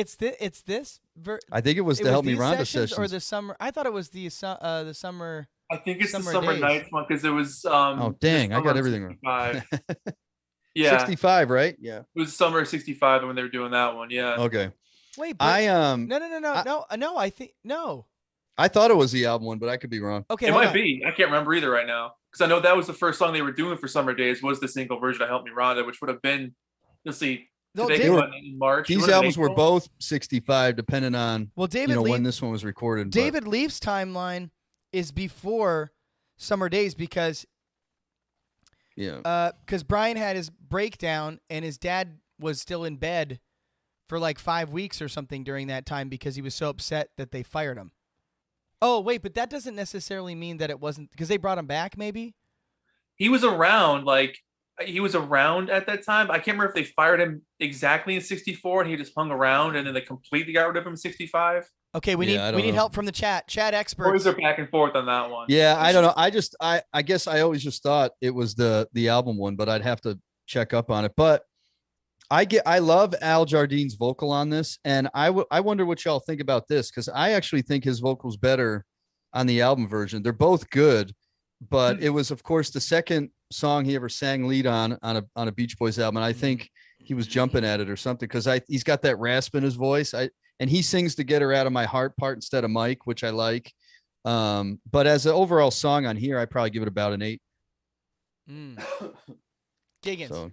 I can see that. Yeah, I'd probably give it a 7 or an 8. Like, it's a really good song, but you know what it becomes. So it's kind of like, all right, I know what's next. So 7 or 8. Yeah. Yeah, that's a really good point. I think knowing what it becomes makes me appreciate it more. I will say though, hearing it on that show made me like it more. Yeah. But I actually really love it. My favorite part on this is the harmonica solo. The ba-ba-da-da, ba-ba-da-da, and they got the claps going. It's just a super cool groove there. I think it's like an 8 or 9 for me. I love the production on it. I think it's cool, and it's very different. It's obviously different from the Summer Days. It looks like from our chat experts, Summer Days. They're saying I Get Around. No, Some people are saying it. No, he was fired during the I Get Around like era or time. Oh, but the tape is the actual tape where he's like upset with them. I think is the Summer Days and Summer Nights. Okay. Oh, that was definitely Help Me Rhonda. Yeah, with that tape. Help Me Rhonda. Yeah. The Murray sessions. Yeah. All right, and then the next track on the album, and it's the last one on the first side. Here we go. A pretty decent song. Yeah, Another one I really like because again, Dennis plays the drums on this one. Brian's got fantastic falsetto, beautiful harmony, and Carl gets his first writing credit on a Beach Boy song with his the 12-string guitar, the riff at the beginning of the song. No, no, no, no, no, no, no, no, no. So, that's all him. And this song, of course, is Dance, Dance, Dance. Another one that they performed live very well on the, you can see it on some of those television specials they did in the 60s, and they were real tight when they played it. So Dance, Dance, Dance. Yeah, I'm not going to sing this one. I just want to play some of these guitar licks because they're just so awesome, and they sound really cool on a 12-string.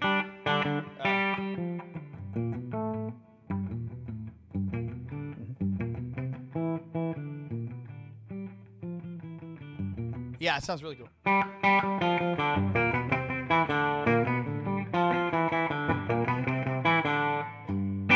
And then I love this. You have this awesome...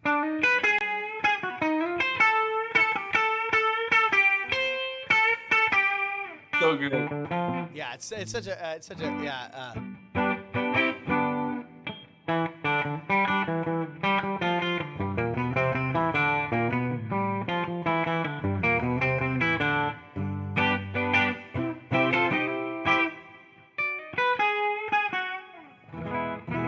Yeah, it's great. Great song, great fun song. Yep. Go ahead. Yeah, sorry. and this is like some legit guitar playing too. So like Carl is definitely coming into his home as a guitar player. Like this stuff is, I mean, I'm not a great guitar player, obviously, but like to come up with a riff like that and then play it on the record as well as they do, it's really awesome. And they play it live really well. I love the TAMI where he completely jams on that. But yeah, really great guitar playing. And I think Dance Dance Dance has got to be one of the most underrated like Beach Boy fast songs. Like they stopped. Like, guys, correct me if I'm wrong, but like they stopped playing. Oh, I wanted to talk to you guys about this. Sorry, I'm like talking a bunch of things. Dance Dance Dance. They never really played live, but it's such an awesome tune, and they kind of stopped playing that live. And in fact, help me if I'm wrong, but when's like the next time they play any song off of this album live? They like dropped all the songs. Well, I mean, Help Me Rhonda always stayed in the set. That was always there. Well, I guess the single version, I guess you can call it that. That always hung around. They brought Dance Dance Dance kind of faded out by the late 60s, and they brought it back in the late 70s. They would play it once in a while in the 70s. Yeah. In 75, they actually played In the Back of My Mind like twice, which is really cool. Really? Yeah, it's on YouTube. It's awesome.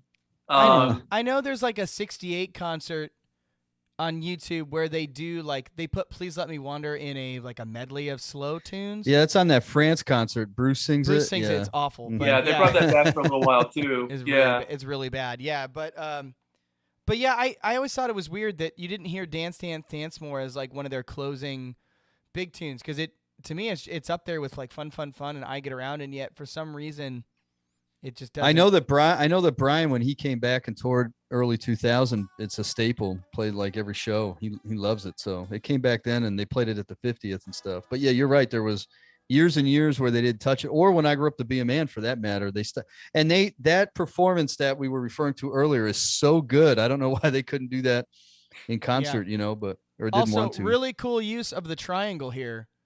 Like, I mean, how many? The triangle player was like, finally, I get my chance in the opening of this record. Ding, ding, ding, ding, ding. And sleigh bells in that mix it up. song too, which is Yeah, interesting. there's In the there's a guitar lot going solo, on. you can hear the sleigh bells. Yeah. I think they brought back Dance Dance Dance in the early 80s when Carl came back, because he wanted to like shuffle the set list up again. That was one of the ones they brought back. Oh Yeah. man, I need to go listen. Are there like recordings of that? Oh, I'm Giggens, you sure. think? Probably. I'm sure, because like in the early 80s, they got kind of sloppy, especially when Carl left. When he came back, he was like, "This is Beach Boys boot camp. We're changing the set list. We're adding more songs in." And they brought back a lot of stuff they hadn't touched in 15 years. I love that are now staples that they play all the time. Go go ahead, Matt. Nothing. Go ahead. I was just gonna say, I love the story of.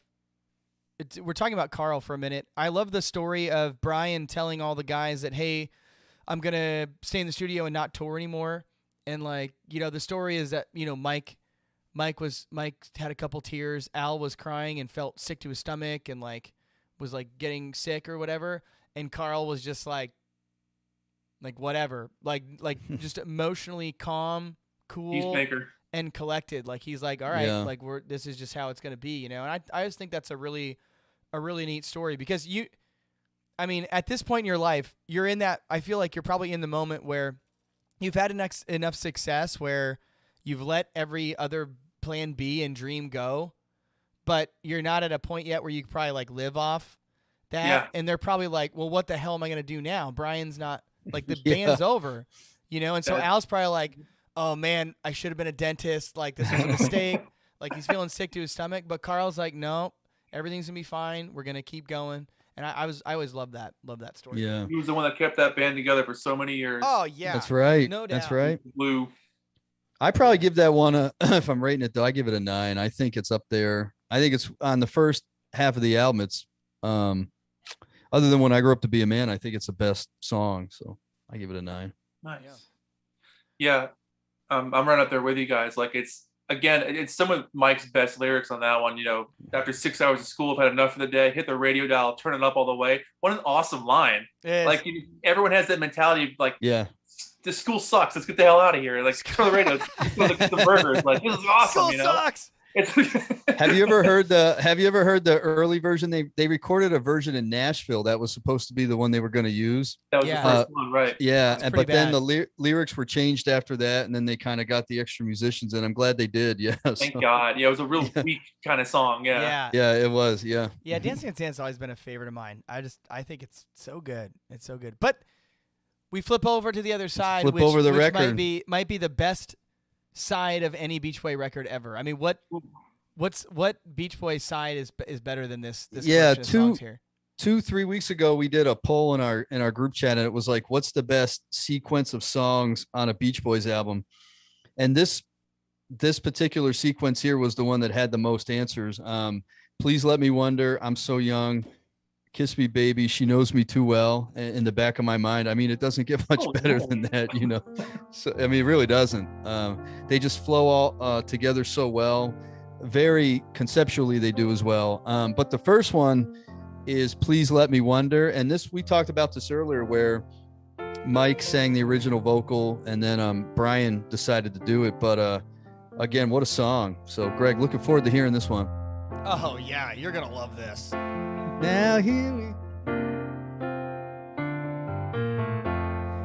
here we are together.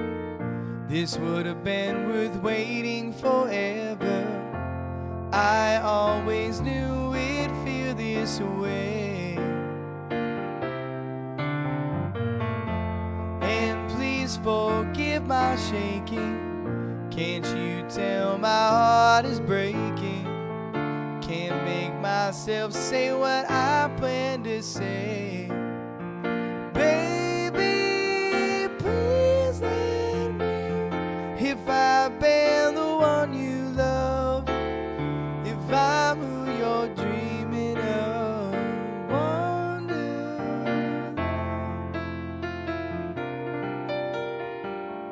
I build all my goals around you, that someday my love would surround you. You never know what we've been through.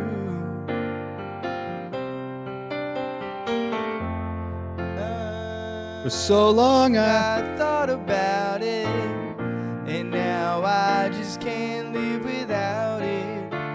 This beautiful image I have of you, baby. Please let me walk. If I've been the one you love, if I'm who you're dreaming of, wonder.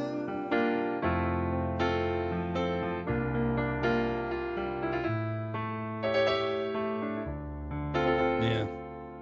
Yeah. What a song. Yeah, super, Good. super, super great tune. Great lyrics. Brian's vocal on this is incredible. And everything about it's great. the lyric concept is something that's more mature. Like, he's got this idea. He loves this girl, but he doesn't know how she feels about him necessarily, and he doesn't want to know. He's like, I want to keep, I just want to know. I want to know if you're, if you love me. I don't want to really know for sure. I just want to have this idea of you in my head and stuff like that. Again, it's kind of a really insecure song, but you see a lot of that on this album, of course, in Pet Sounds too. So again, it seems like something going on in Brian's head, but yeah, what a song. Yeah. Giggens? Absolutely. It's a 10 out of 10 for me. Those chord changes in the chorus are unbelievable. It's an emotive song that sounds like it's been written about a relationship that's been around for 30 years. Like, you just have this idea of like what love could be, what romance could be, what a relationship could be. It's such a wise sounding song. Yeah. But I mean, and then the cherry on top, Carl at the end going, I love you. It's like, I know. If they just put that out. Is that Carl, really? That's Carl, yeah. Oh, Yeah. I don't think If that was the only thing they released on Beach Boys today, it'd be their best album. Like, just him saying that at the end is perfect. But yeah, it's one of the best songs they ever did. It's unbelievable. I agree. I that's a 10 for me too. It's hard to beat. Not only that, but performance wise, the harmony. I say that a lot, but it's true. And Brian's lead vocal is so emotional. The Beach Boys have a lot of that 5-part harmony where it just has to be tight and it sounds good. And you don't get a lot of these emotive lead vocals and stuff like that from them, but this one I think is one of Brian's best ever in the catalog. So yeah, what a way to start this side of the record. My only critique of it would be just like Matt and I were talking before. Like, if you notice, take this compared to like Kiss Me Baby and She Knows Me Too Well. In terms of like clarity, and I mean like the sound quality, it seems like Please Let Me Wonder is like, it's almost like those of you familiar with piano, it's like got a damper pedal on it. It seems like it doesn't seem as clear. It seems a little muffled. I'm not sure what. Interesting. I don't know if you guys hear that or not. I might be the only one, but and may be wrong in that case. But it just seems like for some reason that's a little bit more muffled versus like the clarity of Kiss Me Baby and She Knows Me Too Well. But let's read what the chat has to say about Please Let Me Wonder, because I know it was a real favorite on our poll. Now, I mean, all of them were well represented, but this definitely one was a winner. Free World Leader says, "Please Let Me Wonder hit me deeply in the feels the very first time I heard it. Solid 10, maybe an 11. It goes to 11. It definitely does.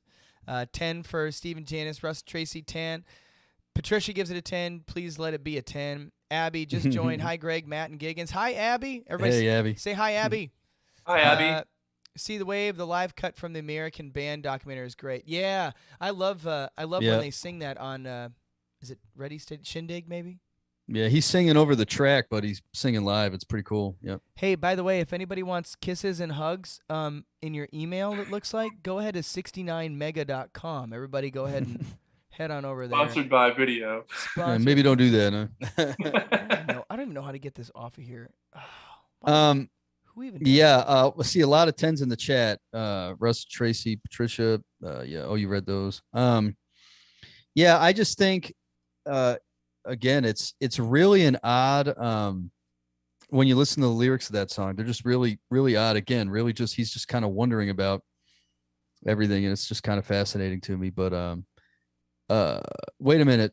The old outlaw said, I think it's been reconsidered. It's Brian and not Carl on the I love you line. Interesting. I always thought it was Carl too. It sounds like Carl. Yeah, it definitely sounds like his breath. Yeah. He's got that soft voice too. Right. Yeah. His I breath. could be wrong. I thought it was Carl forever, but yeah. Yeah.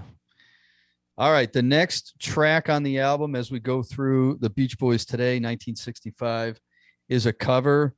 Again, in my opinion, one of their best covers, because this is such a cool song anyway. But they do a rendition of the 1958 doo-wop hit originally performed by the Students. It says that Brian Wilson chose to do this because one of the members of the Ronettes, Veronica Bennett, recently issued it as a single, and that's I'm So Young. And I think it fits in pretty well to this album as well, you know. Okay, I finally kicked that person. Sorry. Love I'm So Young. So that's the next one, Greg. That's it. I love this have song. a girlfriend. I do too. I have a girlfriend. She says I'm the only one. We want to get married, but we're so young. So young. Can't marry no one. Ooh. They say our love is just a teenage attraction. What no one knows our heart's direction. So young,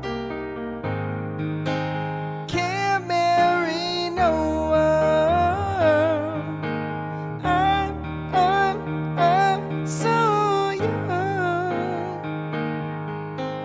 I'm so young.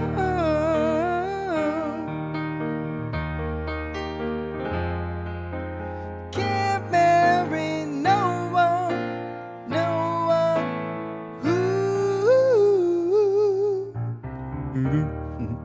Man, I You can't know- sing that, but it's so good. Brian's vocal on that is perfect. Yes, and that song, it's got the same like whoa baby, kiss a little bit, fight a little Oh bit, yeah, kiss- kind like of. Yeah. those songs go together really well. So I feel like he put it on there because it's in there. But the only reason I'm going to give it a 9 is because it's a cover, compared to the other songs. But again, production wise, perfect. Hey, you gave Do You Want to Dance a 10. No, I gave it a 9. I didn't give it a 10. Okay, roll the And tape. then, Hold on, let's roll the tape back. I gave it a 9. Oh, and then the end of that song, that's where he kind of changes it up and gives it that Brian Wilson Beach Boys-esque, touch. At the tag at the end of the song just goes crazy there. And Brian's got that soaring falsetto. What a song. Yeah. Giggens, what do you think? Yeah, I'd agree. I mean, for that's a 9 for me as well, and especially for the end, because like it gets really heartbreaking at the end. Where like the whole song is sad anyway, but the ending is can't marry no one. It's like just reinstating this like thought in your head over and over again. Like, no, you're too young. It's wouldn't it be nice as mom at this point? It's Oh, nice. you're not ready Wouldn't yet. it be nice as mom? It's Nice a as great mom. song. Yeah. Damn.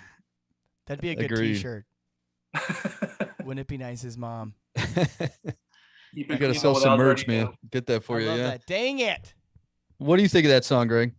I know you. you love it, but what would you rate it? I'm sorry, Matt. I'm dealing with spammers in the chat here. Oh, it's No. 69 mega back. Oh, good. I how does that? Okay, go away. Well, let me read some chat then. Go away. 69 see- mega. See the Wave said 10. The Old Outlaw 10. Bruce said 8. Michael 9. Steven 7. Darren 10. Hey Darren. Claire 8. Hey Bridget. Joy said 8. Russ and Tracy said 9. 8. Macarena said 9.5. Monza 9.5. 8s. A couple more 8s. Another 10. Interesting. You notice that none of these are rated really low. I mean, that shows you the quality of this album. Just Solid. everything is so good. Yeah. Yeah, it's awesome. I love this. For some reason I've always loved the intro. I have a girlfriend. I'm just like, I don't know. There's something. Have you ever about heard that. the earlier version they did? It's got like the flute in it. I'm glad they took that out. Oh, didn't I like hate Yeah. that version. Yeah. Yeah, I didn't like that Where as much. Giggens, where did that show up? I think it's on Made in California. What? Yeah. Was it like a single or what was it? There Oh, is- it was was just- just it was an early was- version of the It song. was just a version they didn't release. They recorded it, but then it was one that he wanted to do Oh. over again. yeah, they just had it in the can. Yeah. They were working Oh, on yeah, it. you're They wanted to right. change it up. Yeah. You're right, Matt. I'm so glad they decided to trash that. Yeah, I mean, it would have probably been like a 6 with all that nonsense going on. So the one they decided to do was way better. Yeah. So, yeah, All Bruce said 9. Yeah. All right. Lots Can we get to the best 2 songs in this freaking album right now? Full sessions with Big Daddy. Let's do it. All right, I'm ready. Yeah. Well, Okay, the next you song. guys were in Paris, and Carl, what did you like about? I'm trying to do my best version of that. Carl, what did you like most about Paris? Oh, I have to say it was probably the bread in Italy. No, wait, what does he say? I can't remember. I'm trying to do it. Oh well. All right, let's move on. All right. Well, the next song, this is interesting because, again, this is my research today. And again, Yeah. somebody's probably going to tell me I'm wrong. But on this next song, the song was recorded in 2 separate recording sessions. The instrumental track was recorded December 16th, 1964. And the vocal track was later. And in between that time is when Brian had his breakdown, the thing on the plane in Houston. And that's just kind of a big, an important part of history. He was working on that song when it happened. And Kiss of Me course, Baby? Yeah, the song's Kiss Me Baby. And that really surprised me when I read that, because the fact that track was recorded in 1964 is pretty crazy. I mean, if you just listen to the instruments on that and the production, but the vocals were recorded later in 65. And again, it was after he had his breakdown on the plane. Pretty crazy. Yep. But this one's Kiss Me Baby.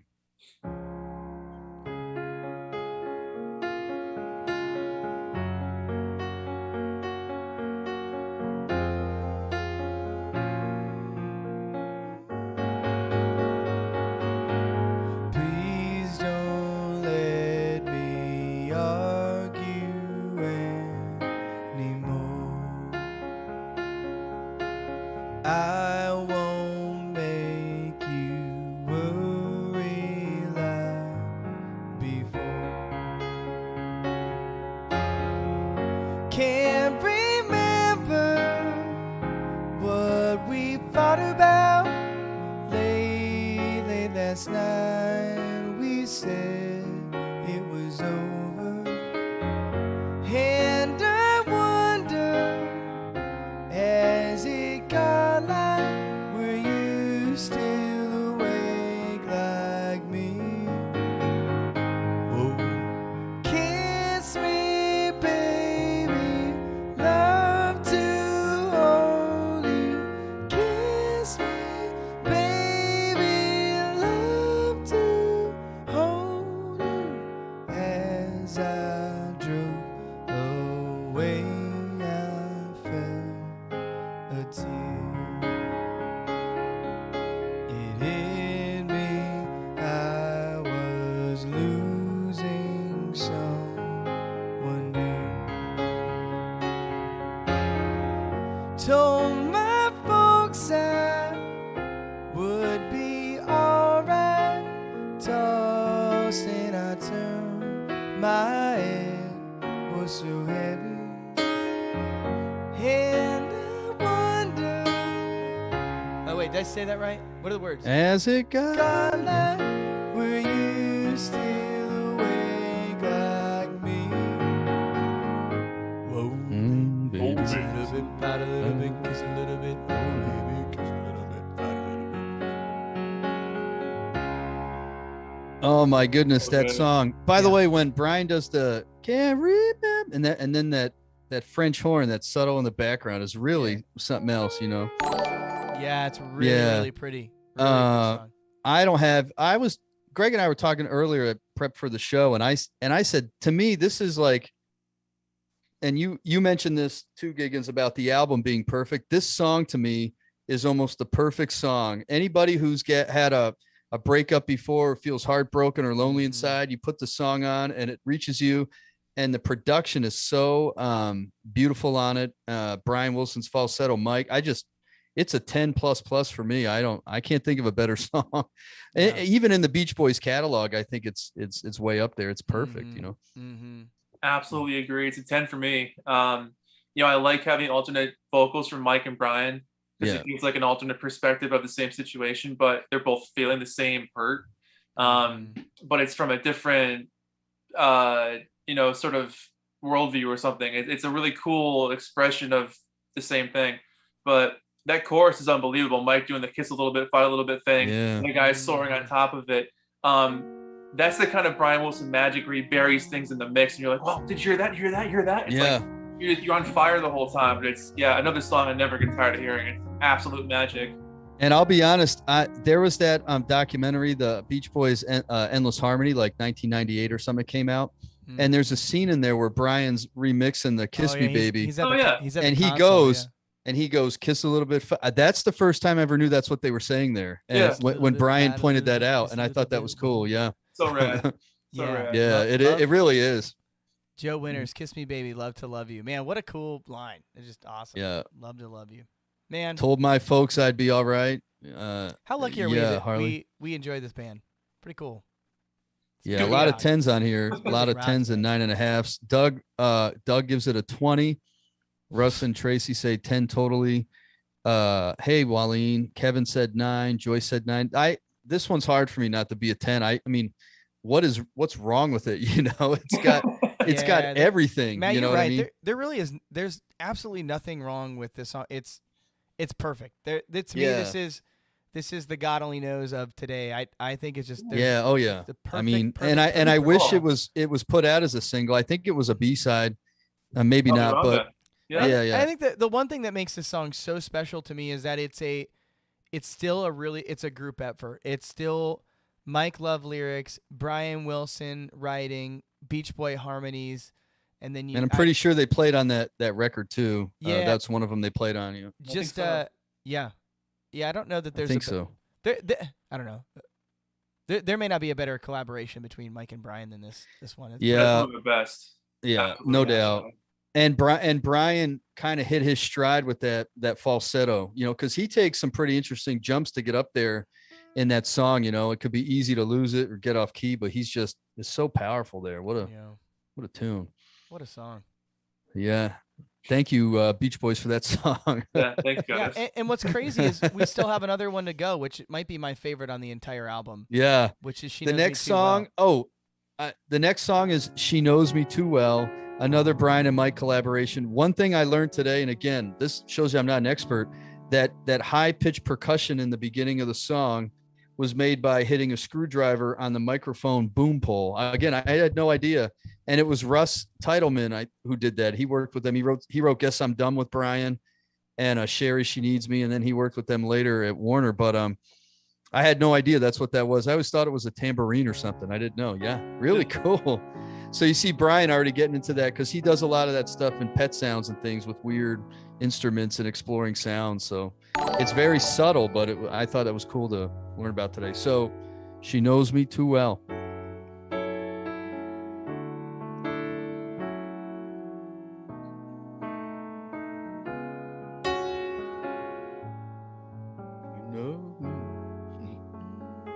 Matt, what are the words this one starts? Sometimes I have a weird way of showing my love, and I always expect her to know what I'm thinking of. I treat her so mean, I don't deserve what I have, and I think that she'll forget just by making her laugh. But she knows me so well that she can tell I really love her. Oh man, I get so. I don't want to see anymore. It's like it's just so good. Knows me so well that she can tell. It's just and you know this song is awesome. Interesting because all the lyrics leading up to that, it's kind of like the minor key, the weird chord. You know what I'm saying? Hey, real quick. I You did know, want, and this is Oh, what sorry, go ahead. I'm sorry. I have to point this out. Somebody pointed this out on a somebody pointed this out on YouTube, I think. Okay, so here's let's pretend this is like the home key, right? Yeah. What's so neat about this song is you have all this tension and it doesn't actually hit back to the home key until wait, am I right? Yeah, it doesn't actually hit that chord, which is the main chord of the song, until the chorus. So you have this tension here, and then it goes around it to here. Then it goes around. Then it goes to the other side of it. Then it goes. Then it gets all major. Yeah. Right. I so mean I don't deserve what I have. Think that she'll forget just by making her laugh, but she knows me. Yes. And all of a sudden you just Whoa. like hit that Yeah. moment where it's like, oh hell yeah, and then he ups the Yeah. ante by singing "Loves Me So Well," right? And you're like, oh, You hit the hell tonic note or whatever. Yeah. It's so good, man. It's such a well written. Well, song. that's kind of what I was trying Guys, to say though. In the I'm sorry, Matt. I hate to interrupt. no, you, that's but, okay. Hey guys, Oh. if you want, never mind. I'm not even gonna say this one. That's kind of what I was saying. Like the verses are very dissonant, disjointed, whatever you want to call it.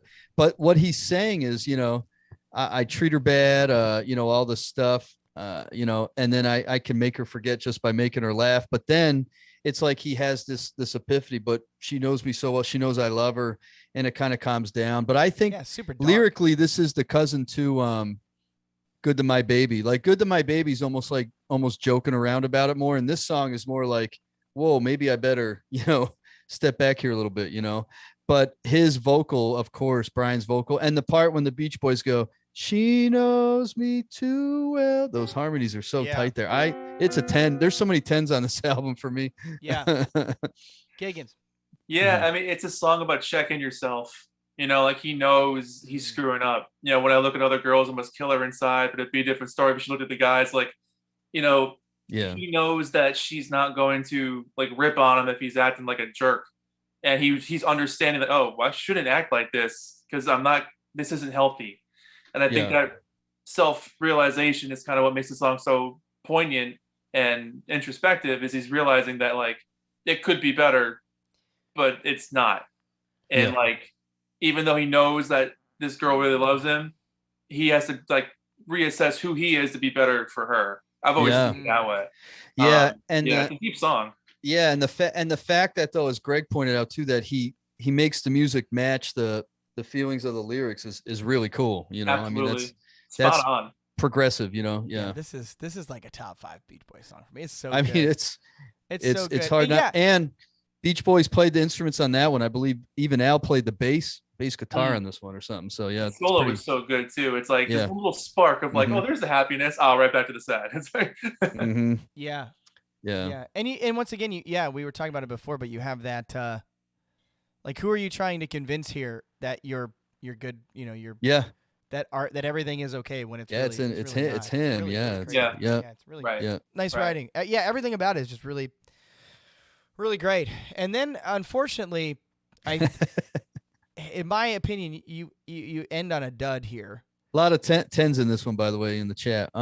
Okay, so the next song, In the Back of My Mind. I can't do this song, man. One thing that sticks out to me Really? about this song is that with all the lush vocal arrangements and harmonies, there's no harmony in the song. And I think that's really jarring to me, just the fact that it's Dennis. And Dennis didn't have his forever voice in 1965, let's be honest, right? He was still finding his voice and finding his singing style. But there's no harmonies in the song. And I thought that was interesting. But the instrumental arrangement is very much like something you would hear on Pet Sounds and very much goes with today, in my opinion. But Greg, you gonna play a little bit of this one? Not really. I suck to begin with, but playing a crappy song isn't going to help me out at all. Jesus. Yeah. All right. You're kind of harsh on. Greg's gonna give this his first 5 tonight, I think. First 0 tonight. This might be one of my least favorite Beach Boys songs, actually. And the only reason I don't know. I just oh man. Blessed with world to which a man can claim. So happy times when I break out in tears. The back of my mind, I still have my fears. I live my life with her. Love her true, she knows I'm sure. I make her happy, just living so plain. The back of my mind, I'm afraid's gonna change. I tried to run far. That's your favorite part. I tried to run far away. It couldn't get away, but things just keep coming back for me. I didn't realize that I'll be, they'll be. I really hate this song. Hey, I got to tell you, See the Wave made a really cool comment in the chat. Yeah. It said, in the back of my mind Yeah. is better as an instrumental, like on the Capital Punishment bootleg. You know what? Brian Wilson, the Beach Boys always had a lot of instrumentals on their albums. Think Yeah. about it that way. If you took that vocal off and just had the backing track, because I think the chords are really, really pretty in that song. So that might be, Okay. that'd be interesting to hear. Giggins, I'm going to say two things why I hate this song, and then I want to hear why you, because you like it, right? I love it. Okay, here we go. All right. So here's my thing here. I think Dennis is one of the Beach Boys here where I think the vocal doubling very rarely sounds good on his voice. There's a lot of instances where he's not very good at singing the same line all the way through to where the doubling doesn't sound really, really like kind of crappy. Like I think the song would be, well, I think the whole thing would be better served if he had just sang a single line and then not double it. That's my thought on it. And then to me, the way Dennis sings it, it's like the vocal line is just way ahead of where he is musically at this point, like vocal performance wise. And then the song on top of it just blows. It's just kind of, it's like just 60s lush nonsense. I can't do Wow. it. It's like trying, you know what? It sounds like it belongs in one of those like 60s crappy movies, you know? Like, Does it surprise you that Bruce thinks it's the best song on the album? Because it's kind of Bruce-like, right? Isn't it? That's exactly it. It's like it's trying to be something else. I don't know. Like it's anyway. Okay, Giggins, prove me wrong here. What's going on? That's interesting that you mentioned the double tracking voice. That's why I like it. That's why I like it. It's got this sort of like raw charm to it that it's supposed to be messy. Like it's supposed to be like it's not supposed to be perfect because like our thoughts aren't perfect, and it's a reflective song about like what this person's life would be, and it's supposed to be shaky. It's supposed to be vulnerable and awkward, and that's why I think it's something I've always been like attracted to. It's like a very naked sort of song. Mm-hmm. It's funny you mentioned like kind of a schmaltzy movie feel. I've never actually got that feeling before, but now you say that I can see it being used that way as like kind of like almost like a Disneyan type of like moment in the movie where like something sad's happening, but like in a musical or something. But for me, it's easily an 8 out of 10. I love that song. I think I love Dennis's voice. I love how it cracks a couple of times. For me, that's what makes a good song human, is when you hear the human element. Okay, that's fair. That's fair. Greg, I'll give you the fact that I would like to hear it. I think somebody in the chat said it's out there, but a single tracking Dennis singing that, because forever his greatest vocal wasn't doubled, and things like that. But the way you played it on the piano and hearing those chord structures, really pretty. That one that Brian Wilson did in like 1975 when he's at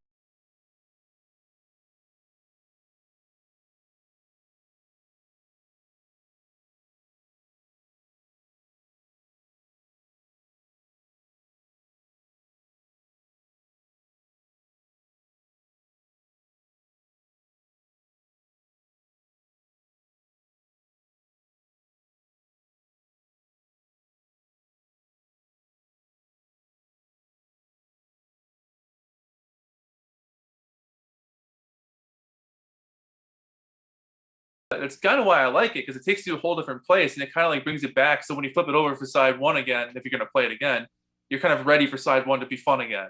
Hearing them joke around a little bit. So it's contextually, I think it's cool too, hearing about them talk about touring and food and stuff. Hey, Greg, sorry, Giggins.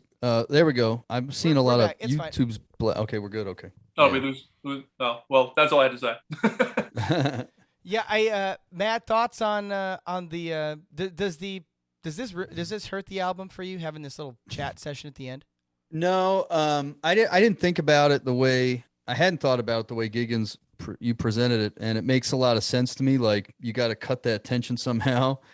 But to me, it's like I just don't listen to it. I don't really count it as part of the album. I know it was put on there, and for whatever. But like you said, that was a trend that they would have like one kind of funny track or something on their albums. I wish it wasn't on there, because I think this album is almost perfect, and putting that on there takes it down. But I just don't listen to it. I'm in the back. I'll be honest with you. I don't listen to In the Back of My Mind that much either. I kind of end it with She Knows Me Too Well. In my ideal world, that's the Today album, but no, I don't think it hurts it. I think at the time it was still 1965. You got teenagers buying the record. They probably thought that was cool to hear that, them in the studio talking and stuff. So you got to remember that too, about the commercial side of it, Right. Yeah. So, Yeah. Awesome, man. Now I'm going to listen to this album all week. It's I know. It's so good. Some really good stuff So on there. good.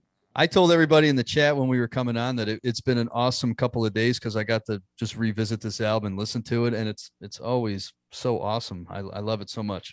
Yeah. Never disappoints. Yeah, exactly. Yeah. Matt, I think because we lost a big chunk of folks, like it went down pretty considerably. I think something happened on I don't know if it was the Facebook side or YouTube side, but we should maybe hold off on doing our giveaway. Maybe we do our giveaway this week on Facebook. Switch That's from fine. Facebook. It's looking like it's on the Facebook side, because I'm watching on YouTube, and we got everybody that was there mostly. Okay. So. All right. Yeah, I guess we lost some Facebook folks, but hey, perfect timing, because we're at the end of the album. Giggins, any final thoughts on the Today album, where it ranks for you in kind of the entire Beach Boy catalog? Do you compare it? Where do you rank this next to Pet Sounds? Do you think it's do you think it's anywhere near it, or do you maybe not? Pet Sounds wouldn't have happened without this album. This is every album for them was a transition at this point, up to the next probably handful of years. But it's right up there with Pet Sounds. It's like, I think what's cool about it is like it's the Beach Boys Pet Sounds. Because like Pet Sounds is a very Brian Wilson album. Like it's very cool. Mhm. Almost Brian, completely, almost all the way. This album feels like all the guys together still working on one big project, kind of like Summer Days did. But Mhm. Yeah. the maturity on it is unreal. The jump in production value and songwriting is unreal. Like, you got to remember, this is only 3 years after their first album. I mean, some bands are lucky if they ever achieve anything like that. This is within the first 3 years. I mean, their growth is incredible. So it's one of my favorite albums by them. Top 5 anyway. Yeah. It's awesome. Yeah, because it's fun and poppy, but it's also introspective and deep, and you kind of get both sides of the element there. So it's a good ride to go on. Yeah, pretty crazy. Mhm. Matt? Yeah, I mentioned it earlier. There's just something about this album that when I listen to it, I can't speak from the musicality of it and what's better that way technically, but when I listen to this album, it just it puts me in a certain state that even Pet Sounds doesn't. I'm not gonna lie. I can accept that Pet Sounds is considered their best album musically, but to me, Today is my favorite album. I'm not gonna. Pet Sounds is 1, Today is 2, or vice versa. But as far as listening to an album, it's Today all day long for me. There's just something about it, especially that second side. Nice. Yeah, I agree. Both of you, excellent record, and I mean, it's, to me, 1, 2, Pet Sounds. I don't think it matters. They're both they're both awesome records, good stuff. So, man, Giggens, man, thank you so much for joining us. It's so awesome. Tell everybody how we can get to your YouTube channel again, and Matt, we got to remember to share his YouTube channel on our all of our. I'll do it tonight. Yep, Okay. after the show. Yep. Yeah. How do we find you? This is youtube.com/Giggens. I'm on Instagram. all that kind of stuff. What do But you got going on these days? What's up next for you? I'm actually working on a couple of projects that I legally can't even talk about yet, but Whoa. it'll be really cool when you see them. It'll be pretty far out. Let's go. And I'm gonna start doing more Beach Boys album facts on Instagram at the end of the month. So it'll be another round 2 series of that stuff coming out. So Okay, great. yeah, nonstop. I love it, man. Well, we're so honored to, Very to good. Have, to have you Yeah. join us, man. It was a lot of fun, and what a fun album. We have to have you back for the MIU album. Don't forget, we need to talk through that one, and I'm excited me to up, man. completely trash that. Do you like thing that for- one, for an Giggens? hour and a half. It's got its moments, but it's definitely not something I put on much. Oh, we're Yeah. not, Greg. We're not inviting him then. I need an Okay. ally. I need. You do need an ally. I wonder who. I'm Just kind of in kidding. the middle. I don't hate it, but it's not my favorite thing. I don't know who you're. Yeah. Okay, so maybe he'd be the perfect person. I'd be Yeah. right between you guys. Yeah. I can't think of Well, I anybody. mean, for that- me, it's Pet Sounds today. MIU. I mean, let's Really? be serious. No.